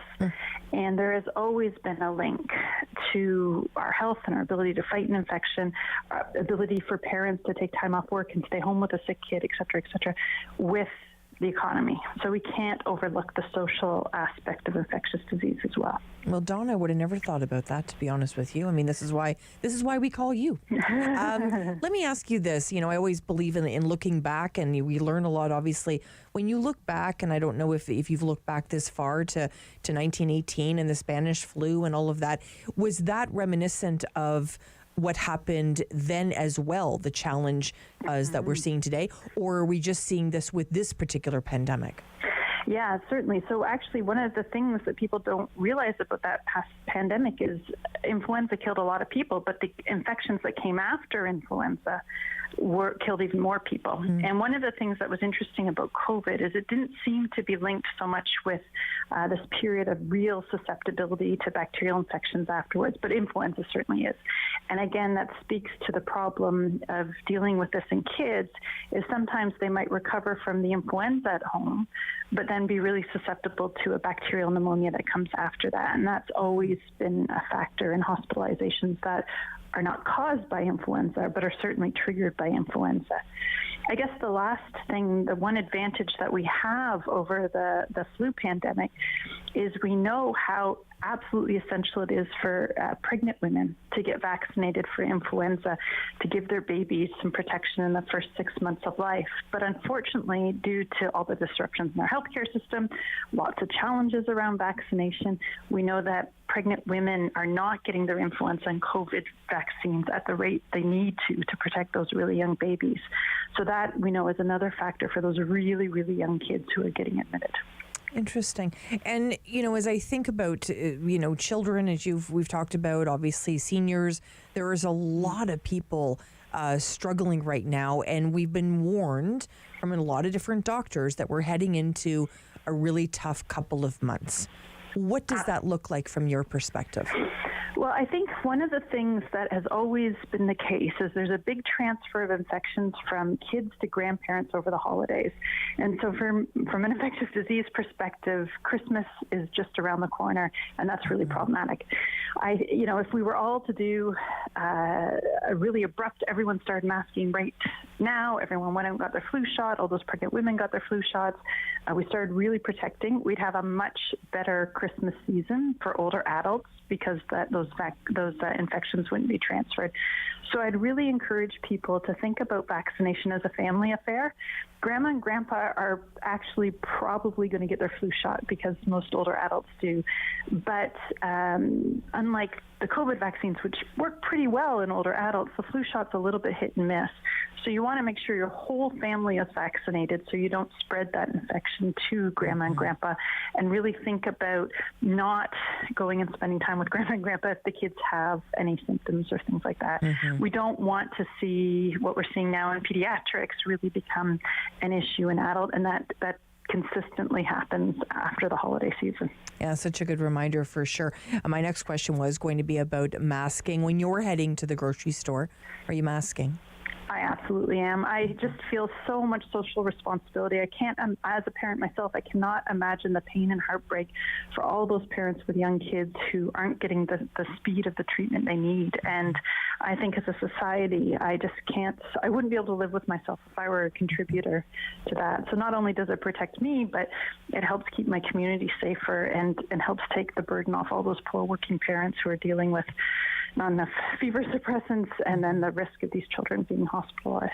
Well, we have some heartbreaking news this week that a friend of a friend, they lost their 21-month-old to influenza, and it's just I can't even get my mind wrapped around it.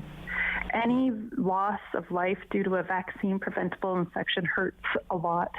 And we also have to remember, too, that influenza infections in mid to late life can lead to the acceleration of lots of other poor health issues, heart attacks, strokes, that sort of thing.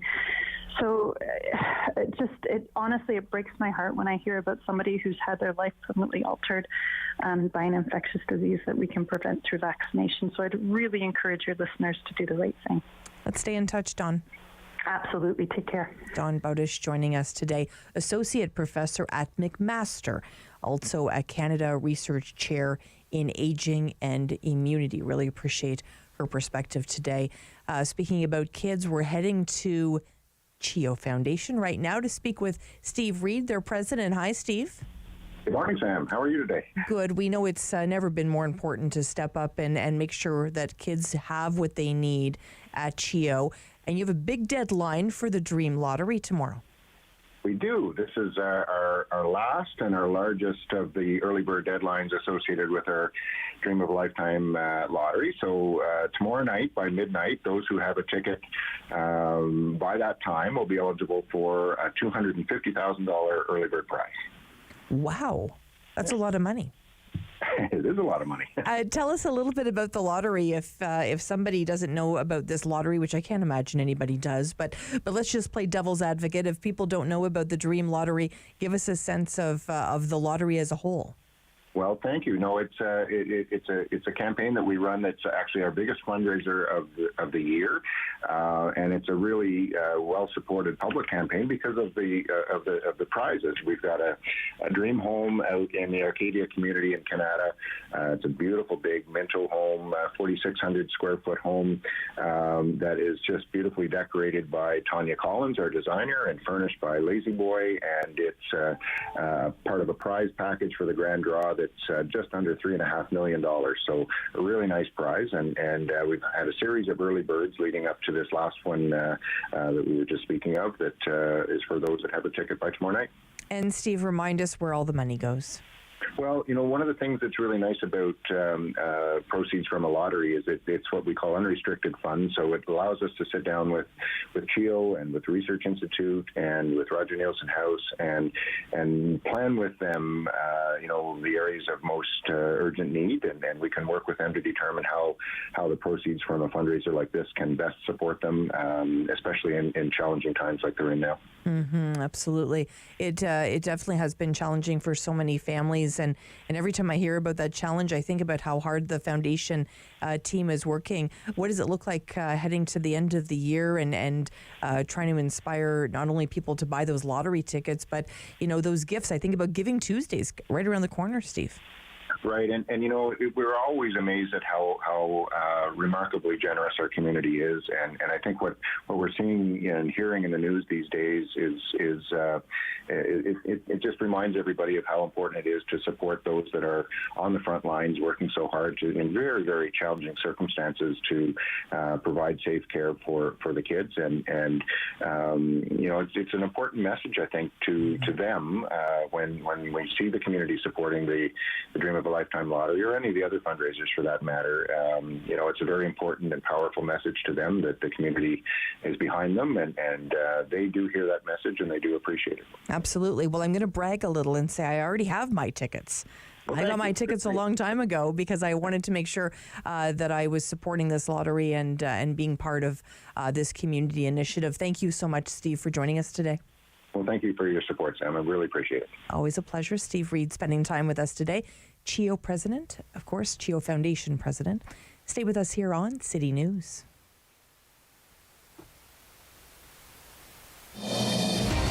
Sam Laprade will be right back on City News. 101.1 FM and 1310 AM.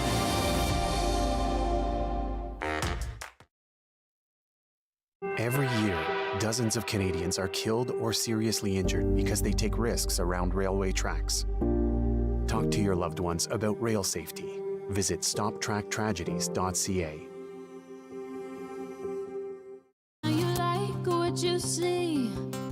Hi guys, my name is Vi and I'm a part of Encore Ottawa 3. My set at the Meridian Theatre is coming out this week and I hope you tune in. It's been 2 years later, you're still... On Thursday's Daytime Ottawa, November is Osteoporosis Month. We're going to tell you some details about it and, of course, give you some tips that can help you. Also, Maker House. If you've never heard of Maker House, it's located right in Hintonburg. They sell Canadian-made, amazing products right in time for the holiday season. They'll tell you about some of those. And there's a new bus service traveling between Ottawa and Toronto. We'll give you all the details on Daytime.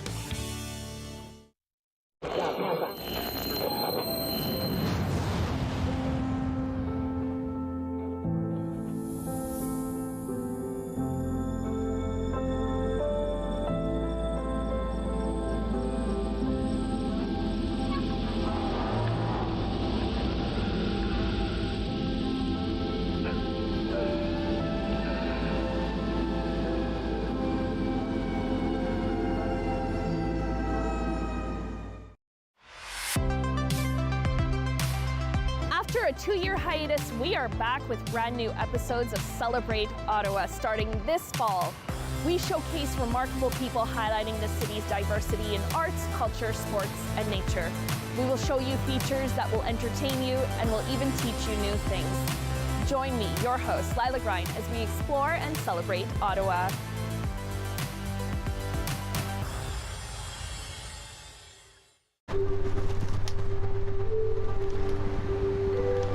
Bipolar disorder, substance addiction, bulimia, OCD. Want to swap? 1 in 2, a flip of a coin.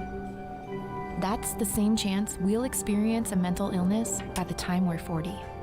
$1 a day can help change those odds.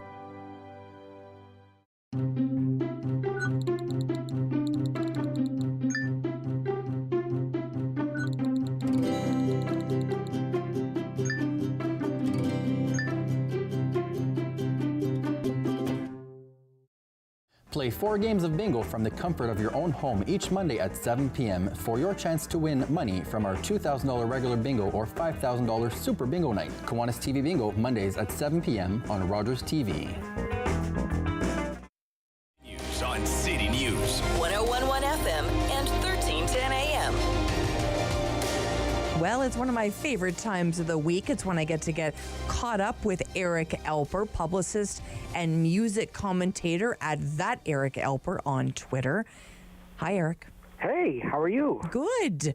It's been a musical week for me. I have connected with so many people in terms of music. So I'm so happy to be chatting with you today. Oh, happy to talk to you. Who else have you talked to? Well, what's going on in your world? Well, I'll tell you why, is because Pretty Woman from Broadway across Canada arrived here in Ottawa this week. Yeah. And so, of course, as we were watching, we wanted to hear the song Pretty Woman by Roy Orbison. Oh, that's great. And they made us wait till the very end. We were waiting for that song.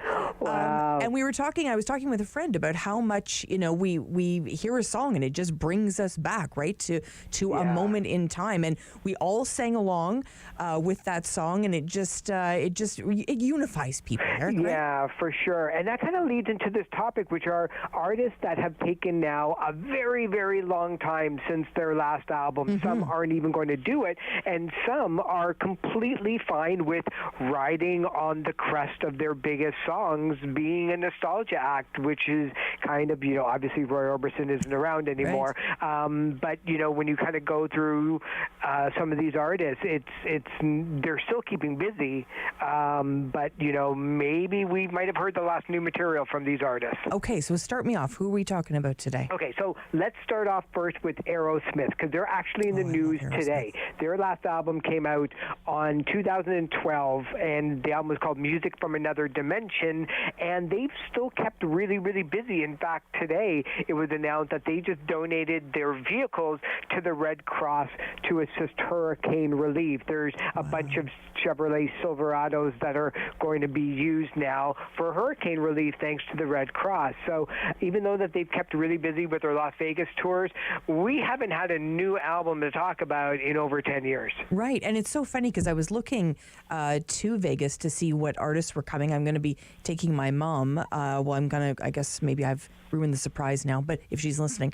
But I wanted to take her to Vegas to see someone, and Aerosmith keeps coming up as an option, which is awesome. Yeah, and you know that it's going to be really, really great. Along with, another band that's never really gone off the road is ZZ Top. Their last album, La Futura, came out in 2012, and even though that they had the passing away of Dusty Hill back in July of 2021, which is one of the founding members, there's talk about a brand new album with his replacement, but ZZ Top, unfortunately, is in the news today because Kimberly Herron, the blonde star that's in ZZ Top's legs, passed away yesterday at age 65. Wow. So if you remember that video very, very well, especially teenage boys out there, that's kind of sad news out there. Very sad news. Who else are we talking about today? Well, another artist that really hasn't put out an album in a while, Peter Gabriel, his last album, New Blood, came out in 2011, 11 years ago,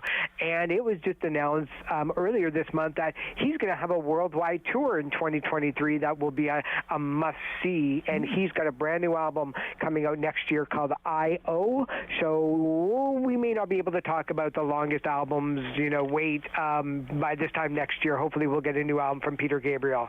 Fantastic. I recently read that Garth Brooks is heading to Vegas as well. Yeah, and he said, I love his quote, "If you're coming to see me, I'm going to tear you apart," which, it isn't his way of saying anything violent. It's really, it's like he's going to blow the roof off of that place, but so great. And Billy Joel, this is a guy who literally needs to go and play Madison Square Garden like he does. He does a couple of shows a month. He's been doing it for a number of years now.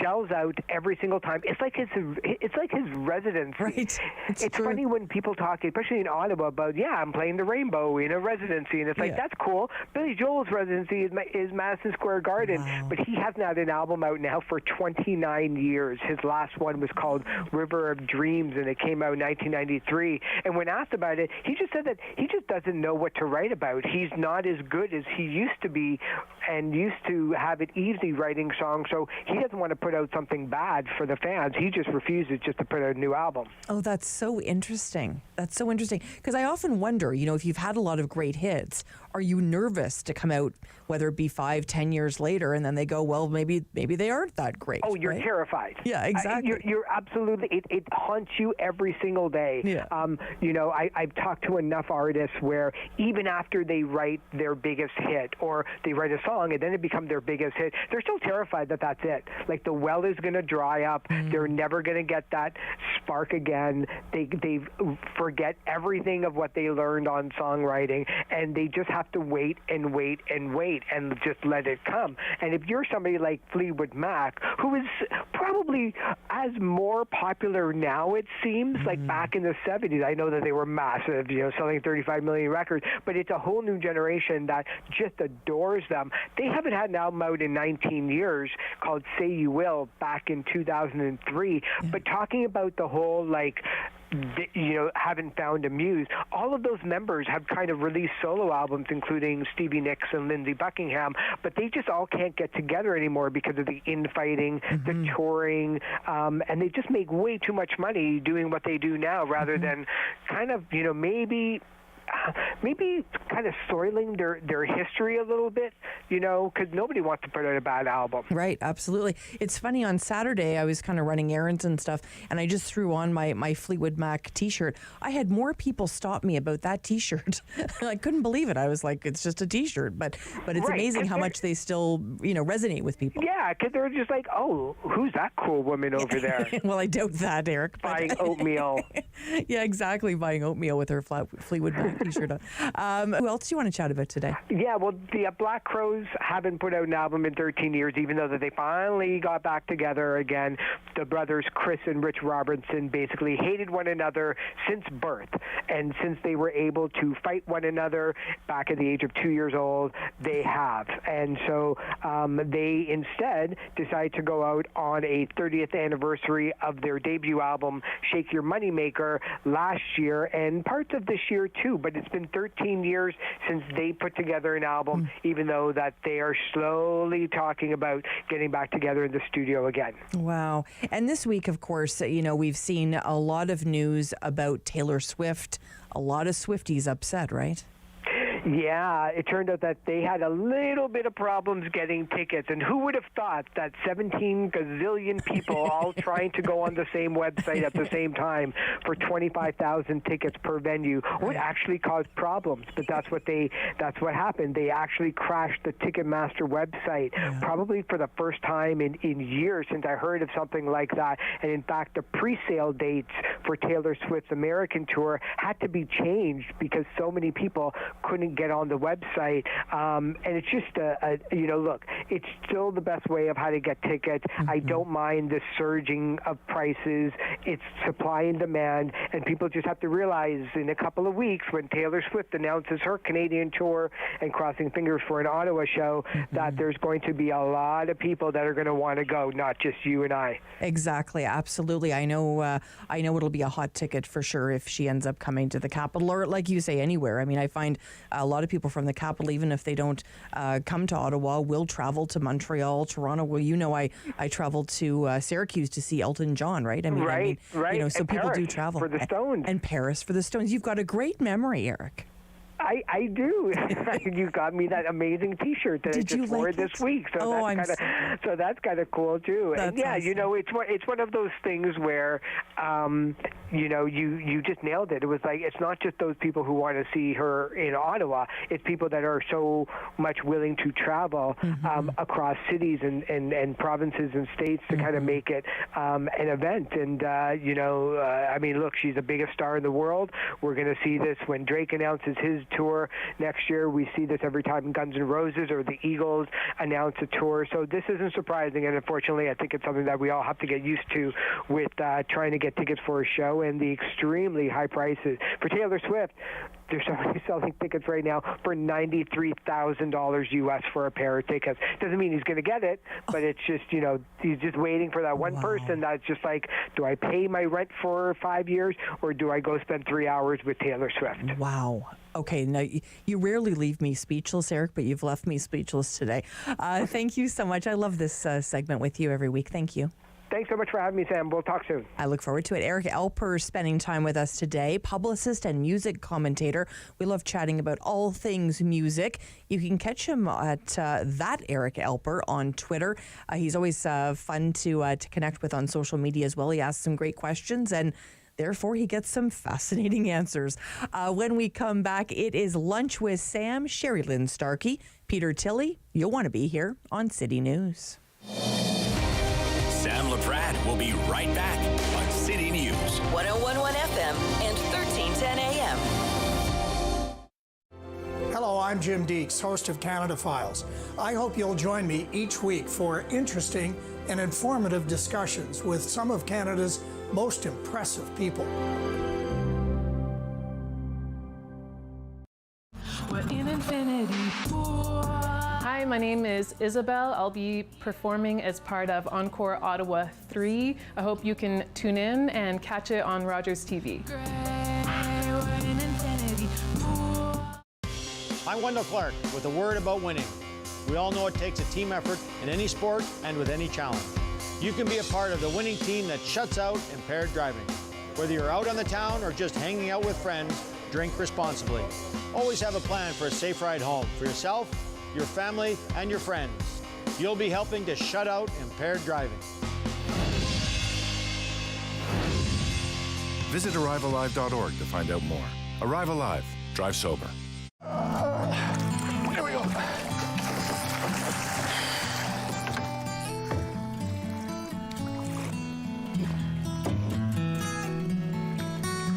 He's going back in, okay?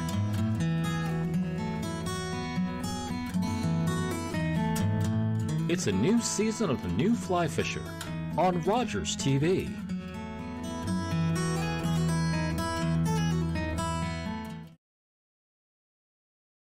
October 5th, 2014, my daughter was hit by a train. She was walking along the sides of the tracks, and it shattered her world. Join me for Season 3 of Paula Roy's Favorite Foods.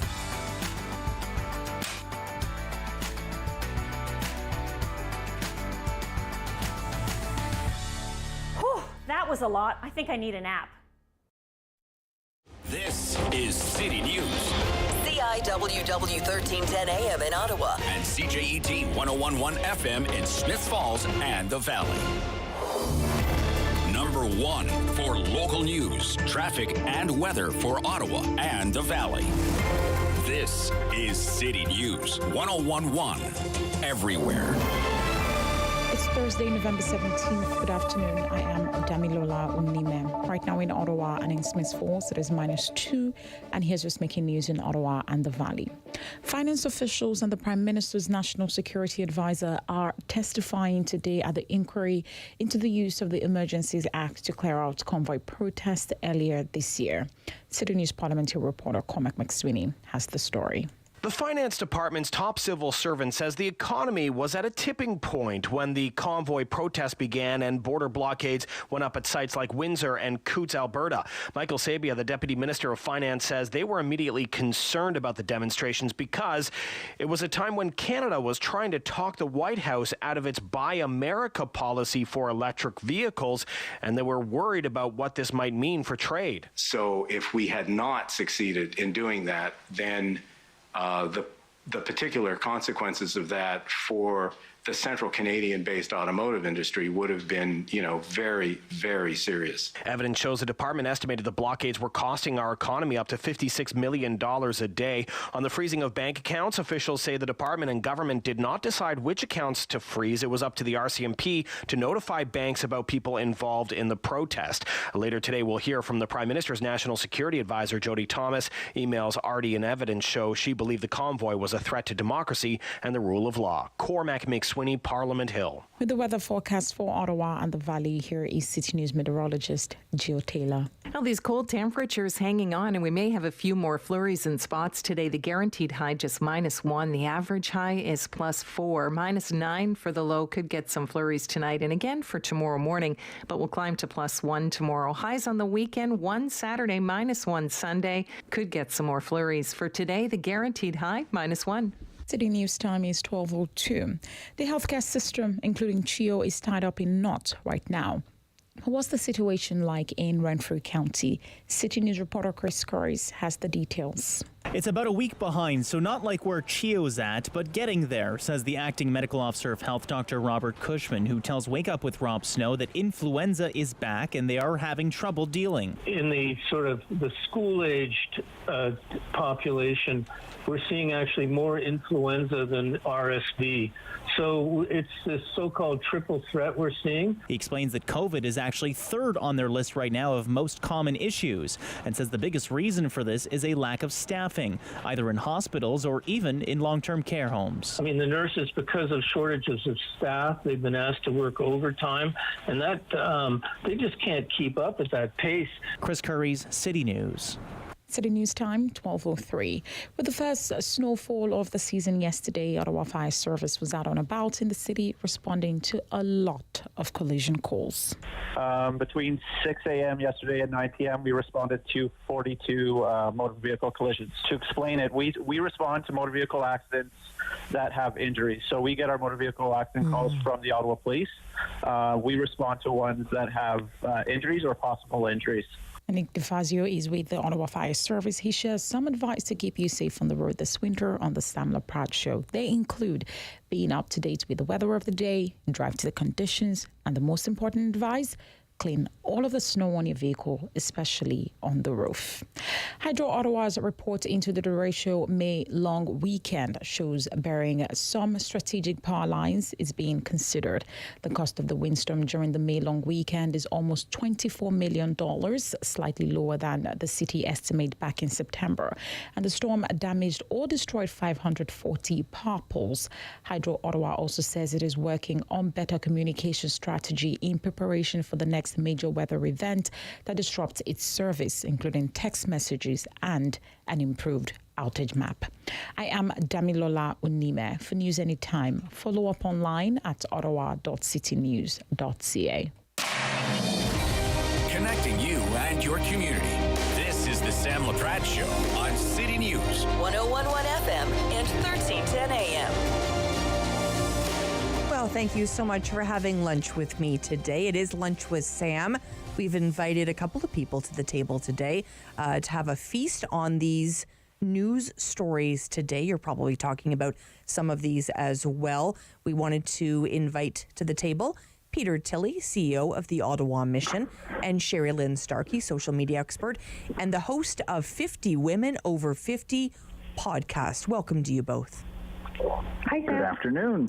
It's obviously top of mind for so many that the education workers have issued that statement that they are in a legal strike action, and that strike potentially will be happening on Monday, November the 21st, because children are not going to be safe in the classroom because we don't have education workers and custodians and secretaries, and the list goes on and on and on. We know that this doesn't affect every board, Sherry Lynn, but it certainly affects a number of parents and teachers, obviously, education workers and students. What are your thoughts about the ping pong game that seems to be happening between CUPE and the government? Well, it's affecting my family. My grandchildren are going to be affected by this again next week, and so it's not optimal, that's for sure. And I think the ping pong thing is kind of normal in this kind of situation. It's a game of chicken, right, between the government and the union. But I kind of feel like people are behind the union on this. Like, we need to invest in our education system. I know people have to wait up to 5 years to get a special ed assessment and stuff in school. Like, this is not good enough. And if we don't fix the problems in our schools right now, our future economy is going to suffer. And it really is a high priority. I think that we all would like to see the government, invest in fixing what's wrong with our schools right now. What are your thoughts, Peter, as we think about this potential strike on Monday? Well, I think we saw right out of the gate that the provincial government, I think, underestimated where the public's sympathies would lie. They were quick to say, we're not going to negotiate, et cetera, that, and then that tune changed very quickly. And as Sherry Lynn said, it's coming out that most people are behind. Most people didn't realize the difference between these CUPE members who are threatening strike, people who are, what they are earning is close to working poor wages, and we are seeing that people at that income level are the people who are going to food banks and are the people who are having a tough time making ends meet, are the people who are living in affordable housing, if being able to pay rents, and so these are the people who are marginalized and struggling, not quite as much as the people we see coming to the shelters, but certainly people who are having challenges at that income level making ends meet after years of not having a significant increase. So suddenly the mood changed where the government said, we're willing to negotiate, we're willing to come to an agreement and work within the parameters of a collective agreement and collective bargaining. And I think they need to stick with that good spirit and see if we can come to a resolution. Nobody wants a strike, and neither side, I don't think, and I know neither side does, and we've really got to move forward and keep these kids in school. Sherilyn, it certainly has been an exercise in public relations on both sides, right? Who do you think is winning that war? Well, I actually think it's the union. Especially now that they've moved beyond the money piece and they're really talking about like other more important issues about, standards within the school and having things adequately resourced so that all of these education support workers can do their jobs well. They do an important job. It impacts not just our children today, but like I said, our future economy, because we need to be able to compete globally with a workforce that is well educated. And I think that by moving the conversation beyond the money thing to these larger issues, that even more so, people are going to get behind them. Well, we know top of mind for many as well when it comes to schools is the mask debate. And we know that the Ottawa Catholic District School Board is potentially going to be having a meeting talking about the masking mandate at that school, or that board, I should say. Peter, what are your thoughts on this story? Well, first of all, we here at the Ottawa Mission are still wearing masks on site. We're a congregate setting. It's a health safety measure for the guests who come under our roof. And it's something that we have been accustomed to and are still practicing. But certainly, I've just left the Board of Ottawa Public Health, and it's one that's a serious consideration is how far do you go, a strong recommendation versus mandate, recognizing that many people have had enough of COVID-19, and now we're looking at a new strain of influenza that's causing some of these difficulties, and that. So I think the government, and I'm surprised even some of the medical officers of health at the provincial levels are cognizant of the public response to bringing back a mandate. They're strongly recommending and hoping people follow that. And I think there's also a sense of if this is an influenza outbreak versus COVID-19 wave, this might be over in a few weeks. And there's optimism in that regard that maybe we'll weather this storm without a mandate. But you can see if it doesn't, if numbers don't come down, you can imagine a mandate might be around the corner. So interesting. Sherilyn, what's your take? Well, I hope that the mandate isn't around the corner. I like what Peter's doing in his organization. I think is the right thing to do. It's their personal responsibility. They want to protect themselves and the people that they serve and their team. And you know, we've had 3 years of public education around masking. Like, let's think back to when the pandemic was first called and there were no masks, and the panic that we felt then, that we had no masks, and this impending pandemic was going to roll through our communities. Now we have them. It's like we should be celebrating that we have these masks, and that when we find ourselves in this public health situation, that we have the opportunity to wear masks. I think it's for every one of us to protect our own health and protect that of our families, to choose to wear a mask. My daughter's a teacher in the Carleton School Board, and she wears a mask every day at school, and she's been doing that since September, and a lot of her kids do too. It's going to be very interesting to be watching these debates go on for sure. And it's going to be interesting to see as well, Peter, to see if other school boards follow suit, if the Ottawa Carleton District School Board will set the pace here. That's right. And I think Sherry then hit it on the head that we're pretty responsible. We're figuring out where and when. Again, when do you have to bring in a mandate, and what would be the public response to that? Would it be effective? So I think we're hopefully people are taking the precautions as necessary. As I said, as we are here, realizing that we're in a congregate tight setting, and it's a protection for the people under our roof, that we follow our guidelines, our protocols, following the provincial health and the Ottawa Inner City health guidelines, to ensure we're delivering a safe service, and we're responsible enough to figure that out. Really appreciate your time today. We have lots to talk about today. We're spending time with Sherilyn Starkey and Peter Tilley today. I want to bring something to your attention that's just come on to our City News digital site. So you can see us through Facebook, of course, Twitter. You can go online, look at our website, ottawa.citynews.ca. There has been a dog abandoned, and that was found on Friday, November the 11th, and it was left in the forest in Ottawa's South End in a crate. I mean, this is really upsetting, but why I want you to go to the website and look at this photo is I want you to look at this dog. The one thing I know about dogs, people around you know whose dog is whose. So take a look at this dog. Bylaw is asking you to look at this dog as well. We need to have some justice for this pup. Ottawa Humane Society has this pup in their care now. We're going to come back on City News and on Rogers TV. Stay with us, everyone. Sam Laprade will be right back on City News. 101.1 FM and 1310 AM.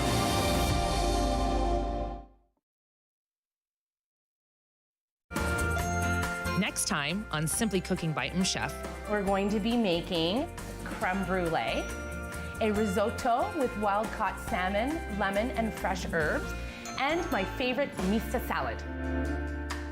Every year, dozens of Canadians are killed or seriously injured because they take risks around railway tracks. Talk to your loved ones about rail safety. Visit stoptracktragedies.ca.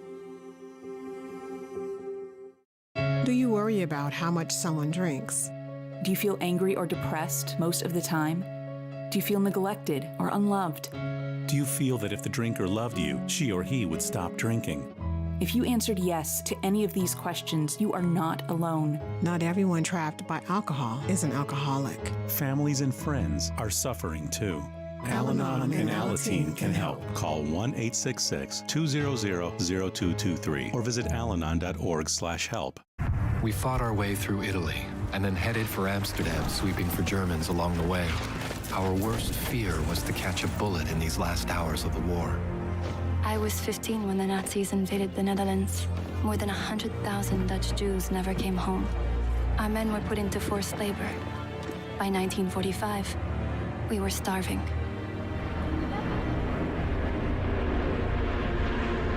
The food drops gave us hope. And then the Canadians came. Before Amsterdam, I couldn't have explained why we were there, all those years away from home. But the Dutch showed us why it mattered. Papa wanted me to bring some soldiers home to thank them personally. And that's when I first saw Wilf. and I invited him over that afternoon. Marguerite Blaise married Lieutenant Wilf Gildersleeve. They moved to Vancouver, where they raised 8 children. Today, the Dutch still remember the Canadians who liberated them. From coast to coast, all across Canada, there's something very special going on. It's time to show your support. Time to spread the word. Time to demonstrate your commitment to safe and sober driving. Join thousands of Canadians and tie a ribbon on something or someone you love. And take the time to have a real conversation about impaired driving. Mad Project Red Ribbon. Tie it, wear it, show it, share it, live it. Find out more at mad.ca. Hi guys, my name is Vi and I'm a part of Encore Ottawa 3. My set at the Meridian Theatre is coming out this week and I hope you tune in. It's been 2 years later, you're still...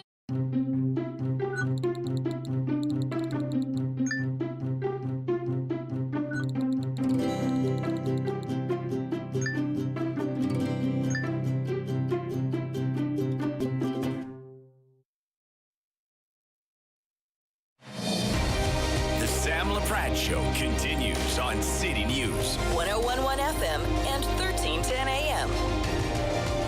And of course, we're back and it's Lunch with Sam here on Rogers TV and City News. And we're so glad that you're here. I invited a couple of people to lunch. One of them, Peter Tilley, CEO of the Ottawa Mission. How are you, Peter? Doing well, thank you. Fantastic. And joining us, Sherry Lynn Starkey, social media expert and host of the 50 Women Over 50 podcast. Who are you featuring right now, Sherry Lynn, on your podcast? Oh, we've got an industrial psychologist named Dr. Helen Ofosu on this week's episode. She's based in Ottawa, and she serves a wide client base, and she's got a new book coming out. And we had a really fantastic conversation in which she, shares her personal career story and her hopes and dreams for the future as a woman, a career woman, and a wife and mother over 50. Amazing, amazing. Thank you so much. And Peter, one thing I know about the Ottawa Mission is you are gearing up for a very busy winter. Give us a sense of what's happening at the Mission. Well, we're watching this first burst of Canadian winter, and it's not even that. I can't believe people in this country and city are complaining about -1 and -2. Trust me, the worst is yet to come. Right, but right. We're seeing more people coming indoors, of course, now that we're already at full capacity, Sam, so we're gearing up for what the answer will be, as we have to be prepared. People will come in when it's -10, -15, and the good news being is we're considering our options now as to opening up more and with less restrictions, and in doing so, can we actually put on our first holiday meal in-person community serving? We've been doing that for residents, as you know, but serving the takeout meals for the community from the receiving dock door.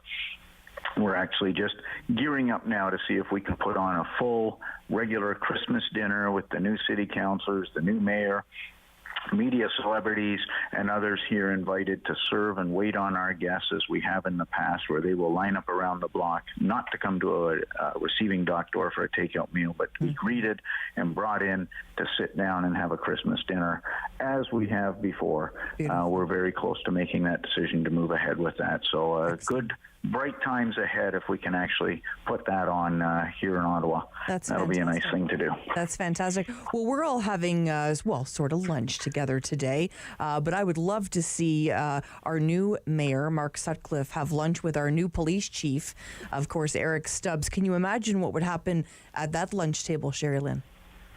Oh, they have a lot to discuss. We've got the new mayor, a new council, a new police chief. It really is a brand new start for the city. I think it's, I'm filled with optimism and hope for our future with all this kind of new thinking around the table. I think it'd be a great conversation that we're having. Absolutely. I really hope so as well. And Peter, you know all too well, the issues that face the downtown core. If you were invited to lunch with our new police chief, Eric Stubbs, and our new mayor, Mark Sutcliffe, and that trio of you had lunch together, what would you say to them about policing in the downtown core? Well, just again, the Ottawa Mission is so dependent on its relationship with OPS. in everything we do here. So it's very important for us to continue to build that relationship. We really saw some great support and assistance during the summer months when occasionally encampments would start to be built here on Daly Street across from the shelter, and we'd be quick to work with bylaw and Ottawa Police to step in and encourage people not to build encampments, to move along or to be inside in the shelter. That all sorts of issues can arise when that happens. So that relationship, we want to thank the new chief for the past and look at focusing on the future, how we can continue to build. Obviously, there's issues of drug substance use here in the market area. There's issues of people on the streets because there's not affordable housing. How can we all work together and continue to make this a great city? For sure. And Sherry Lynn, I mean, you've got such an interesting perspective on this, being a social media expert, and we look to you for all great advice regarding social media. What advice, if the new chief was to call up Sherry Lynn Starkey and say, how should we move forward with OPS when it comes to social media, what advice would you give him? Well, I actually think the OPS does a pretty good job with their social media. So I just think that my advice is don't under-resource it. It's a lifeline between you and the community, and continue to be, frank and full of information and provide frequent and full transparency in your updates to the community and using social media. Beautifully said. And Peter, if you had a chance to connect, and I'm sure you have and will, with Mark Sutcliffe, I know from a journalism perspective, you connected with him over the years many times, but in this new role as mayor of this city, how will you talk to Mark, and how will your counterparts in the homeless sector talk to Mark about the needs of the community? Well, my experience with Mark, back from the CFRA days to his 1310 days, City News, have just been nothing but impressed. I've been so impressed with his insight. He likes to probe with questions, as you know, Sam. He likes to get to the bottom of things, and I'm sure that's going to serve him well in his role as mayor. He's not just going to accept, this is how we've always done things. We know that's not Mark Sutcliffe, but he's got a graciousness about him, an insight and intelligence that I've always been impressed with, an introspective look on things, and I think it's going to serve him well as he considers all avenues but who knew a year ago Mark Sutcliffe would be the mayor of Ottawa, so I think it's kind of neat. It's really incredible. I was being a bit reminiscent the other day because Mark and I first met when I worked, if you can believe this, Sherry Lynn, I worked for a football team called the Ottawa Bootleggers like 1,000 years ago, and Mark was calling the games. He was the voice of the games, and that's how we originally connected, and I will tell you that was 1991. Anyway, moving right along, it was a long time ago. Sherilyn, what advice would you have for our mayor as he moves forward with this community? Well, the thing is like I know Mark too, and everything that Peter's just said is 100% correct. I would encourage him to try to keep an optimistic, forward-looking outlook, and don't become cynical as you get into the cut and thrust and the grind of public service, and I don't think he will actually, but I'm so anxious to see what he does for this city, and really excited for having him as our mayor. It was really surreal, Peter, to see Mark. He's going to be joining us, actually. Mayor Sutcliffe's going to join us right after the 12:30 news today. But it was very surreal for me to see him wearing the chain of office, because in my memory, I've seen obviously Mayor Watson, I've seen Mayor Holzman and Mayor Durrell, and I know all of our mayors, Mayor Shirelli, and all of our mayors wear that chain of office. But for whatever reason, it really struck me when I saw Mark wearing it. What were your thoughts, Peter? Well, again, I'm just it's a natural fit, it seems, with the city. I know Catherine McKinney ran a great campaign, has been an excellent city councilor, and I think would have been a great fit for this city as well. I think we were due for change. I think Mayor Watson did a remarkable job as mayor, and he knew we were ready for change. So I think it's exciting that someone other than a career politician is in the role, and I think Mark brings the balance to the table. We've done that someone other than a career politician thing before in the role, and it didn't turn out as well as we thought. But I think Mark brings a balance to the table that he's going to surprise a lot of people. That's true. I'm looking back to those days as well. Sherry Lynn, we only have about a minute left, but where are you going to be shopping this year for the holidays? Well, there's only one place to shop, Sam, and that's in Manitic Village. Yeah, right baby. where I live. That's awesome. Full disclosure, I do work for the BIA, but that just makes me even more excited about what's happening in Manitic Village over the Christmas and the holiday season, because I know all the plans. Right. So there's 130 shops and services in Manitic, and we're having on December 2nd, it's going to be our Parade of Lights, and on the 3rd, we have Breakfast with Santa and Crafters Market, and a whole bunch of family activities on December 3rd here in Manitic Village. So I hope people can come out and, see Santa.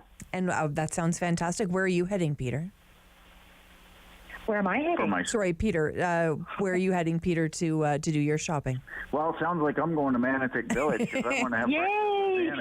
There you go. Other than that, I am right across the street from the Rideau Center, and I just hope most people in Ottawa will realize it's been a long pandemic with a lot of these enjoyment of actually doing face-to-face. Get off the online ordering for a while and maybe support local, support some of the stores.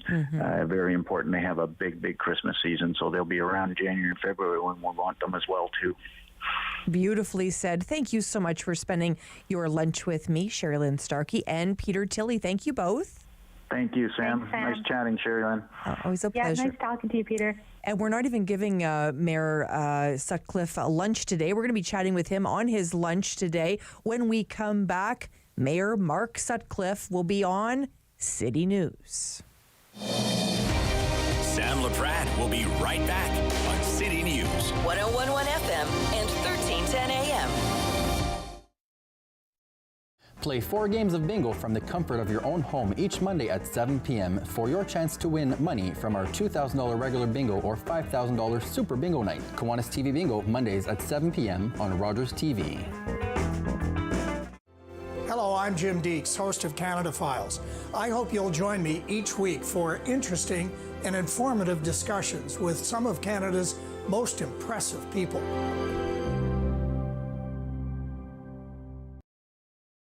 For 25 years, you've been helping to make our roads safer by doing the right thing. You've been the designated driver, you've stayed over, called home, you've called a cab or a friend, and planned ahead. Let's keep doing the right thing.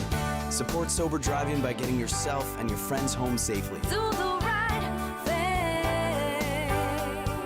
Visit ArriveAlive.org to find out more. Arrive Alive. Drive sober. Do you have something to share? Let everyone know about your next meeting, your need for volunteers, or your fundraising event on the Rogers TV Community Billboard. Send us your words and we'll bring them to life on Rogers TV and RogersTV.com. When it's time to spread the word, go to RogersTV.com to add your announcement to the Community Billboard. We're in infinity pool. Hi, my name is Isabel. I'll be performing as part of Encore Ottawa 3. I hope you can tune in and catch it on Rogers TV. October 5th, 2014, my daughter was hit by a train.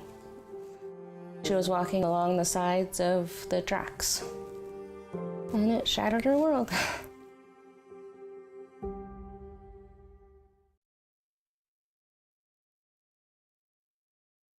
News, traffic, and weather for Ottawa and the Valley. This is City News 101.1 everywhere. It's Thursday, November 17th. Good afternoon. I am Damilola Unime. Right now in Ottawa and in Smith Falls, it is -2. And here's what's making news this hour. 3 senior finance officials, including Deputy Minister Michael Sabia, are testifying at the inquiry examining the federal government's use of the Emergencies Act. Sabia says the economy was at a very, very fragile moment when protesters shut down several bridges and border crossings, preventing billions of dollars in trade with the U.S. and other economies. Sabia told the commission the protests were also hurting Canada's reputation as a reliable trading partner, particularly in the U.S.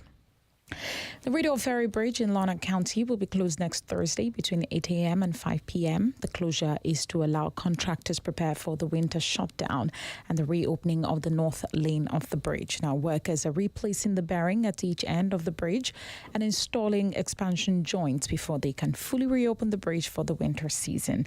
Detailed signages will be in place during the closure between Highway 15 to Smiths Falls and to Larned County Road 43. City News time is 12:31. I am Damilola Unime. For news anytime, follow up online at ottawa.citynews.ca. The Sam Laprade Show continues on City News. 101.1 FM and 1310 AM.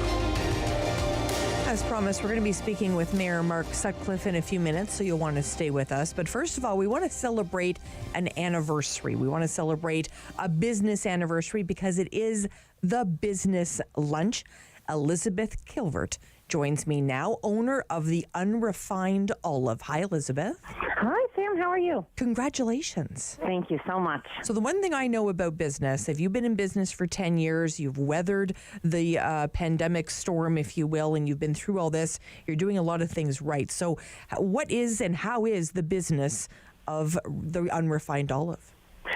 So thank you very much. Yes, I say it's been a wild, delicious ride. And what we do is we have over 60 olive oils and balsamic vinegars.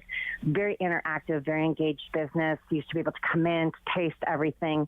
We are experts at pairing your olive oils and balsamic vinegars because that's what a pairing is, just for a salad dressing, a marinade.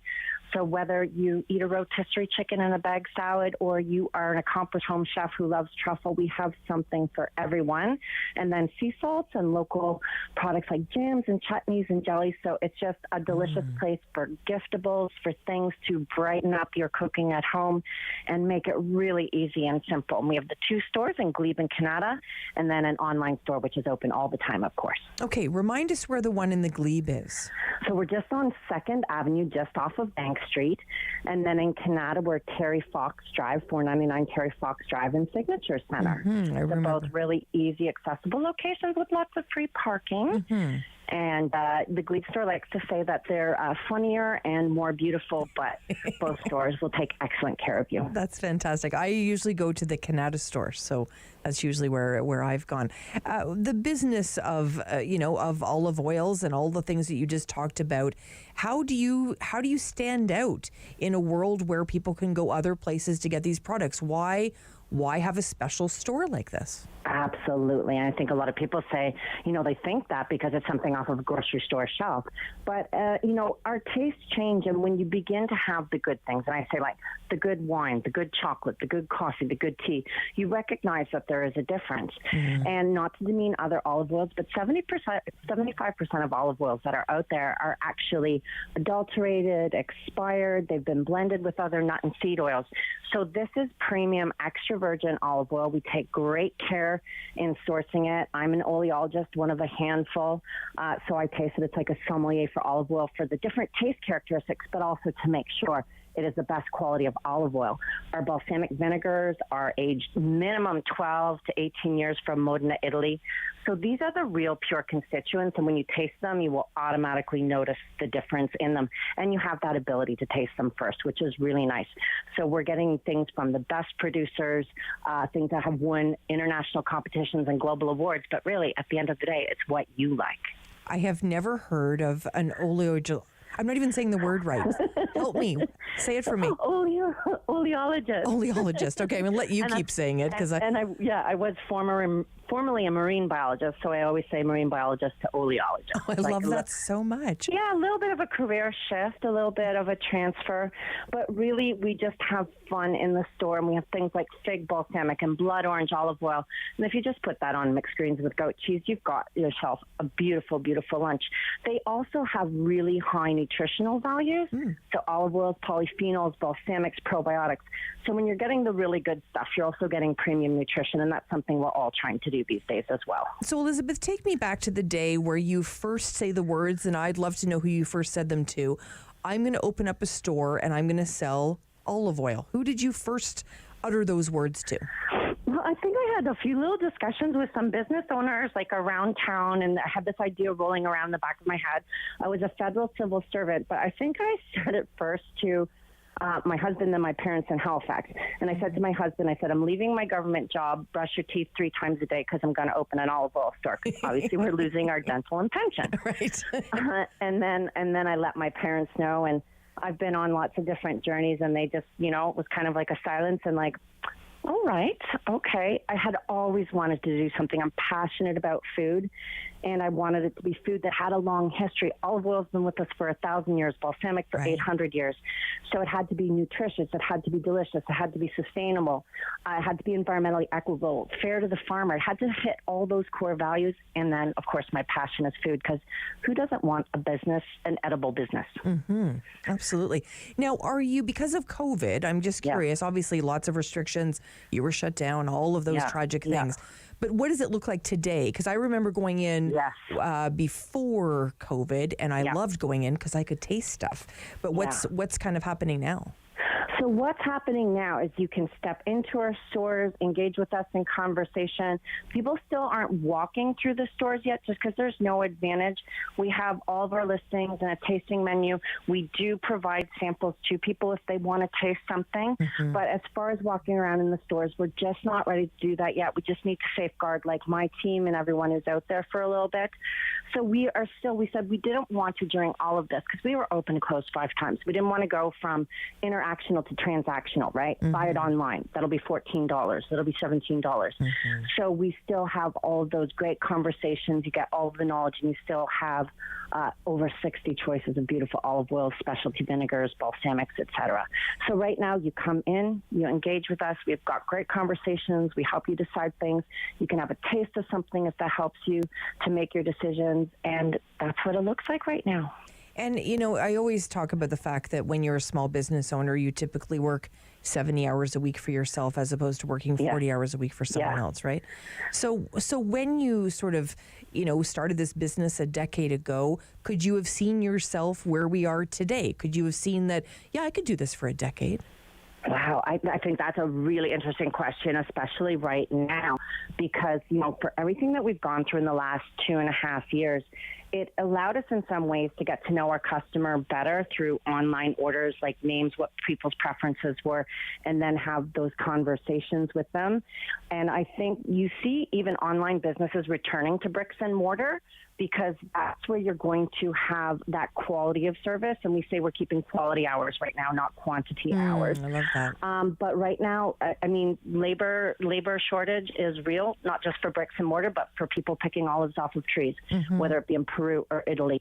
Climate change has affected crops with droughts, with fires, with deluges of rain.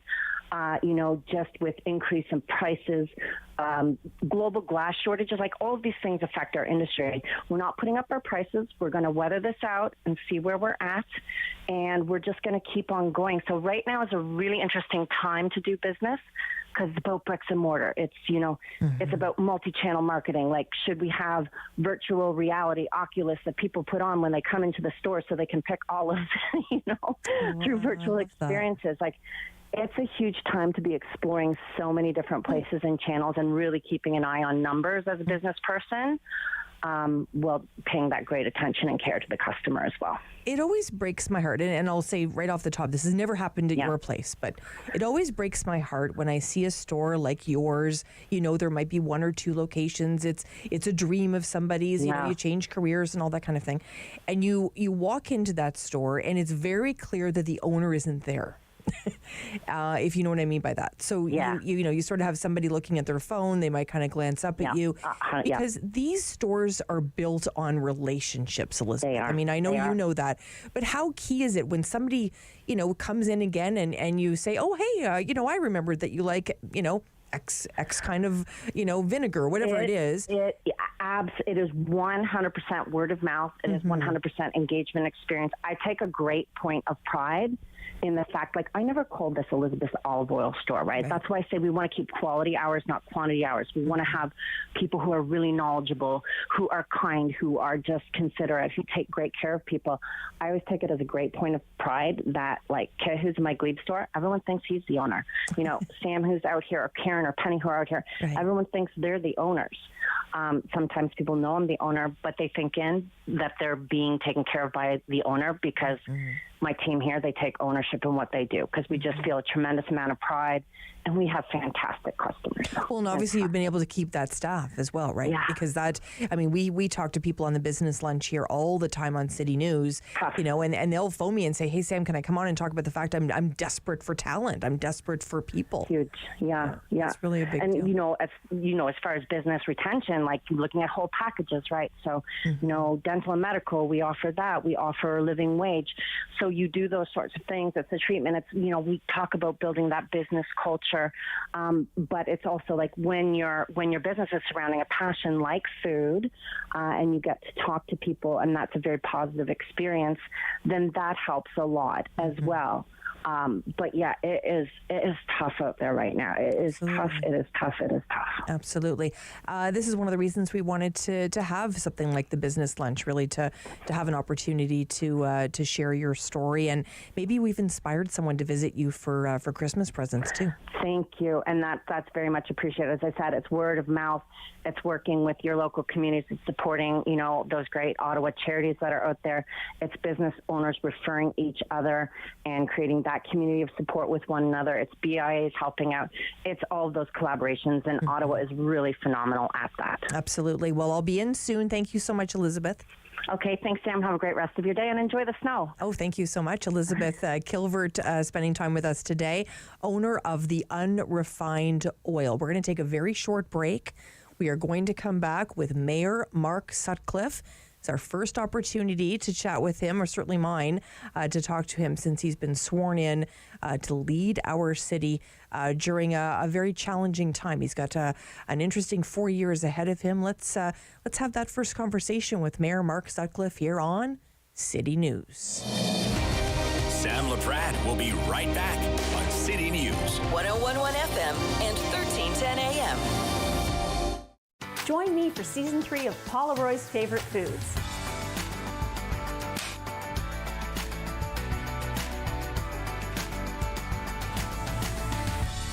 Whew, that was a lot. I think I need a nap.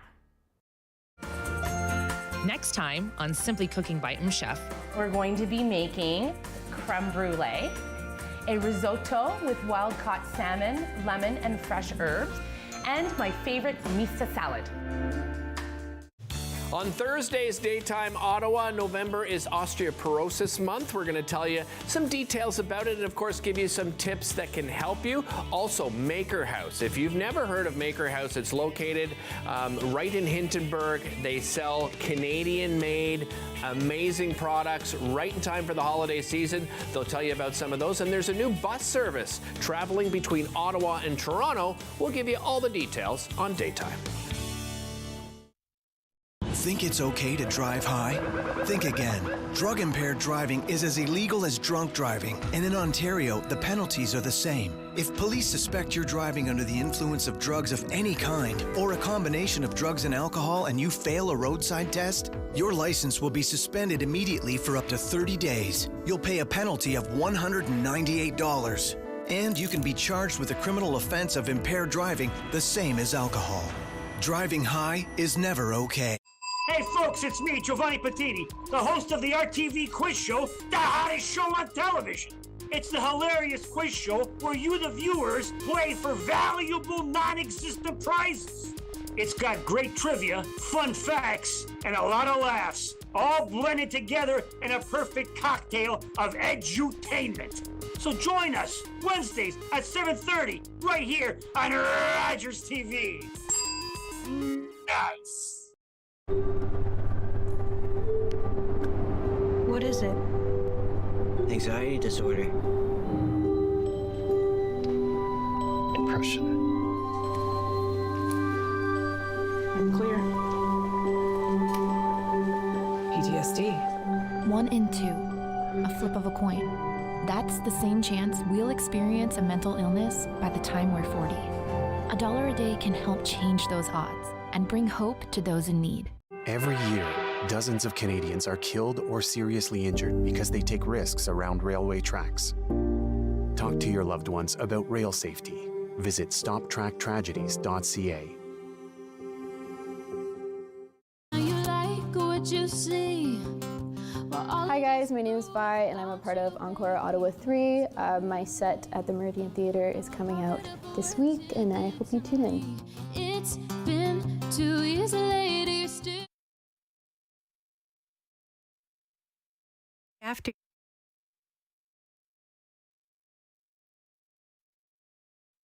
The Sam Laprade Show continues on City News. 1011 FM and 1310 AM. Well, for many years, he sat in the seat that I'm sitting in right now. I'd like to welcome Mayor Mark Sutcliffe to the show. Hello, Mark. Hello, Sam. How are you? Good. How are you? I'm doing great. It is a very big week for you. What was the swearing-in ceremony like? We watched every second of it, Mark, here at City News. It was really special, Sam.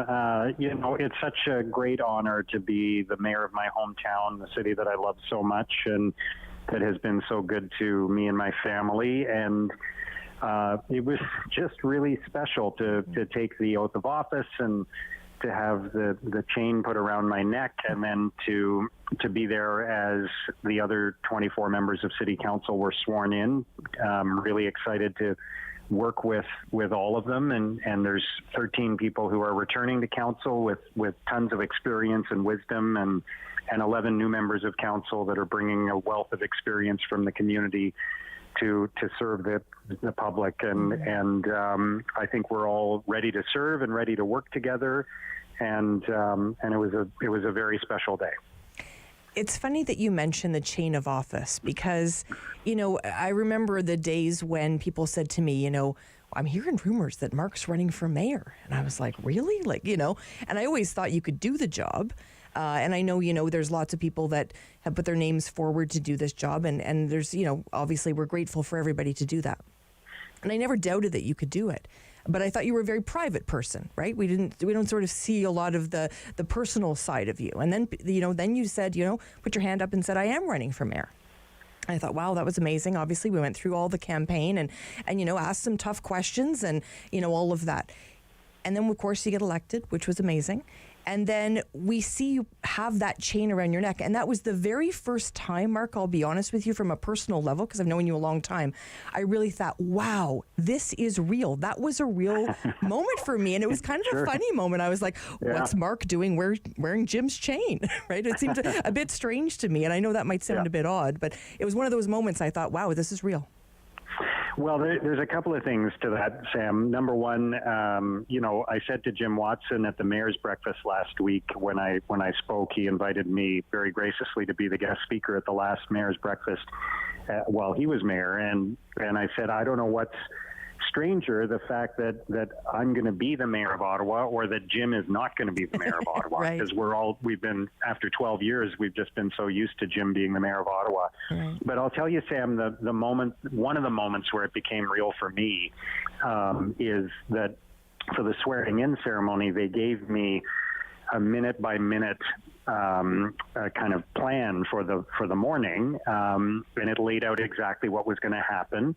And it made reference to the mayor-elect walking into the council chamber and the councillors-elect walking into the council chamber, and the mayor-elect takes his seat. And then it said, that the mayor-elect will be invited to take the oath of office.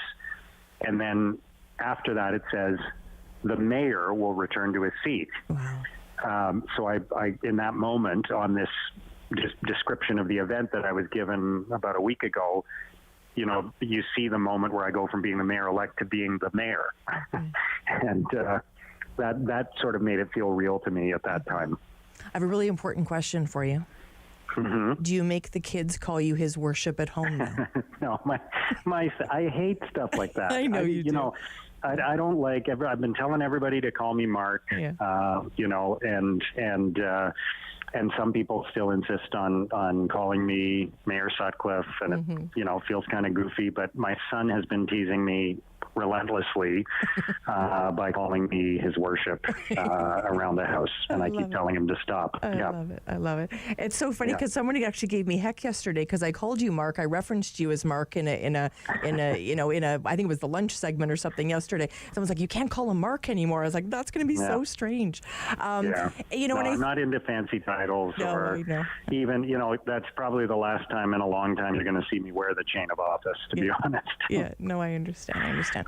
So there are so many people that have either a Post-it note, a note in their calendar to say, meet with Mark Sutcliffe. How are you going to manage all this, Mayor? Yeah, it's challenging. I mean, it's wonderful. First of all, there are all these amazing events that the mayor gets invited to, look, this is a time of year, as you know, Sam, where there's a lot of events, right, between now and Christmas, and so if the election was in July, it probably wouldn't be as busy. But I'm very grateful for a long list of invitations that we've received, and there are people who, because there's a new mayor for the first time in 12 years, people who are inviting me to come speak at events and come and participate in different things. And so we're doing our best to sort through all of them and accommodate as many as we can. And, I said right off the bat, I'm not Jim Watson. Jim was tireless in and went to dozens of events every weekend, and that was his choice, and I respect it and appreciate the hard work that Jim put into this job, and the availability of being out in the community, and I'm not Jim, and I'm going to do things a bit differently. I got a young family, and so I'm going to get to as many events as I can, but I probably won't do as many as Jim, and I'm going to. There's a lot of important issues for me to be working on right off the bat, as you know, and so I'll be hard at work every day at City Hall, and I'll be going to some events. I was at an event already on Tuesday evening and had a couple of events last night. But tonight, for example, my wife and I are going to have a quiet dinner with some friends, and I'm going to hang out with my kids a little bit. So we're going to do our best to balance the demands of the job and the expectations of the community and my family life. Really important, Mark, for sure. And let me ask you this. We know we have a new police chief today. This has been certainly a hot topic in this city all through the so-called Freedom Convoy when of course, Chief Peter Slowly at the time resigned his position, and we know interim Steve Bell stepped into the role, and now we have a new chief. Eric Stubbs starts today. If you were going to have lunch with our new chief, Eric Stubbs, what would be top of mind for you to talk about? Well, I think the first thing is for us to establish a good working relationship, and I'm very confident that we can. We've already spoken a few times since I was elected, and he was hired. And I teased him about the fact that I'll always have 2 days of seniority on him because I got sworn in Tuesday and he got sworn in today. So it's really important that we have a good working relationship. And then there were a lot of commitments that I made during the campaign around public safety and policing. And so we're going to start, we've already had some conversations about how we implement some of those commitments. And I'm, as I said during the campaign, I'm going to take a seat on the Police Services Board. So I'll be there, and we're going to work together to make sure that Ottawa continues to be a very safe place to live. Mm-hmm. It's going to be so interesting these next 4 years. And, do you feel the weight, the pressure of the expectations that the city has? But the number of people I've spoke to over the last couple of weeks since the election, a lot of people talking about a hope for a new day, a new dawn, that type of, conversation. Do you feel a lot of pressure? Because I always, think about there's going to be a day where something goes wrong, Mark. I worry about that. Yeah, sure. And, I know expectations are high, and I've heard that from people, and I've, people are really excited that there's a new chapter beginning. It's, when there's new faces around, it's always exciting. And I think they're equally excited about the fact that there's 11 new members of council that are stepping in with fresh ideas and a fresh outside perspective, just like me. And so expectations are high. I think, we're going to do our best. We're going to work really hard. There's a lot of big files to manage. We've got to get a budget passed in the next couple of months, and so there's a lot of work to do. And we're not going to be perfect, but I think every one of us on City Council really cares about the city and about representing the interests of every resident of Ottawa and making the city better for everyone. Mm-hmm. And so we're going to do our very best. And we may not get every single thing right. But we'll try to get the big ones right, and we're just going to work hard every day for the people of Ottawa. Mm-hmm. I know when you were on air here during this time slot on City News, you had a very loyal listener every single day. Your mom would tune in.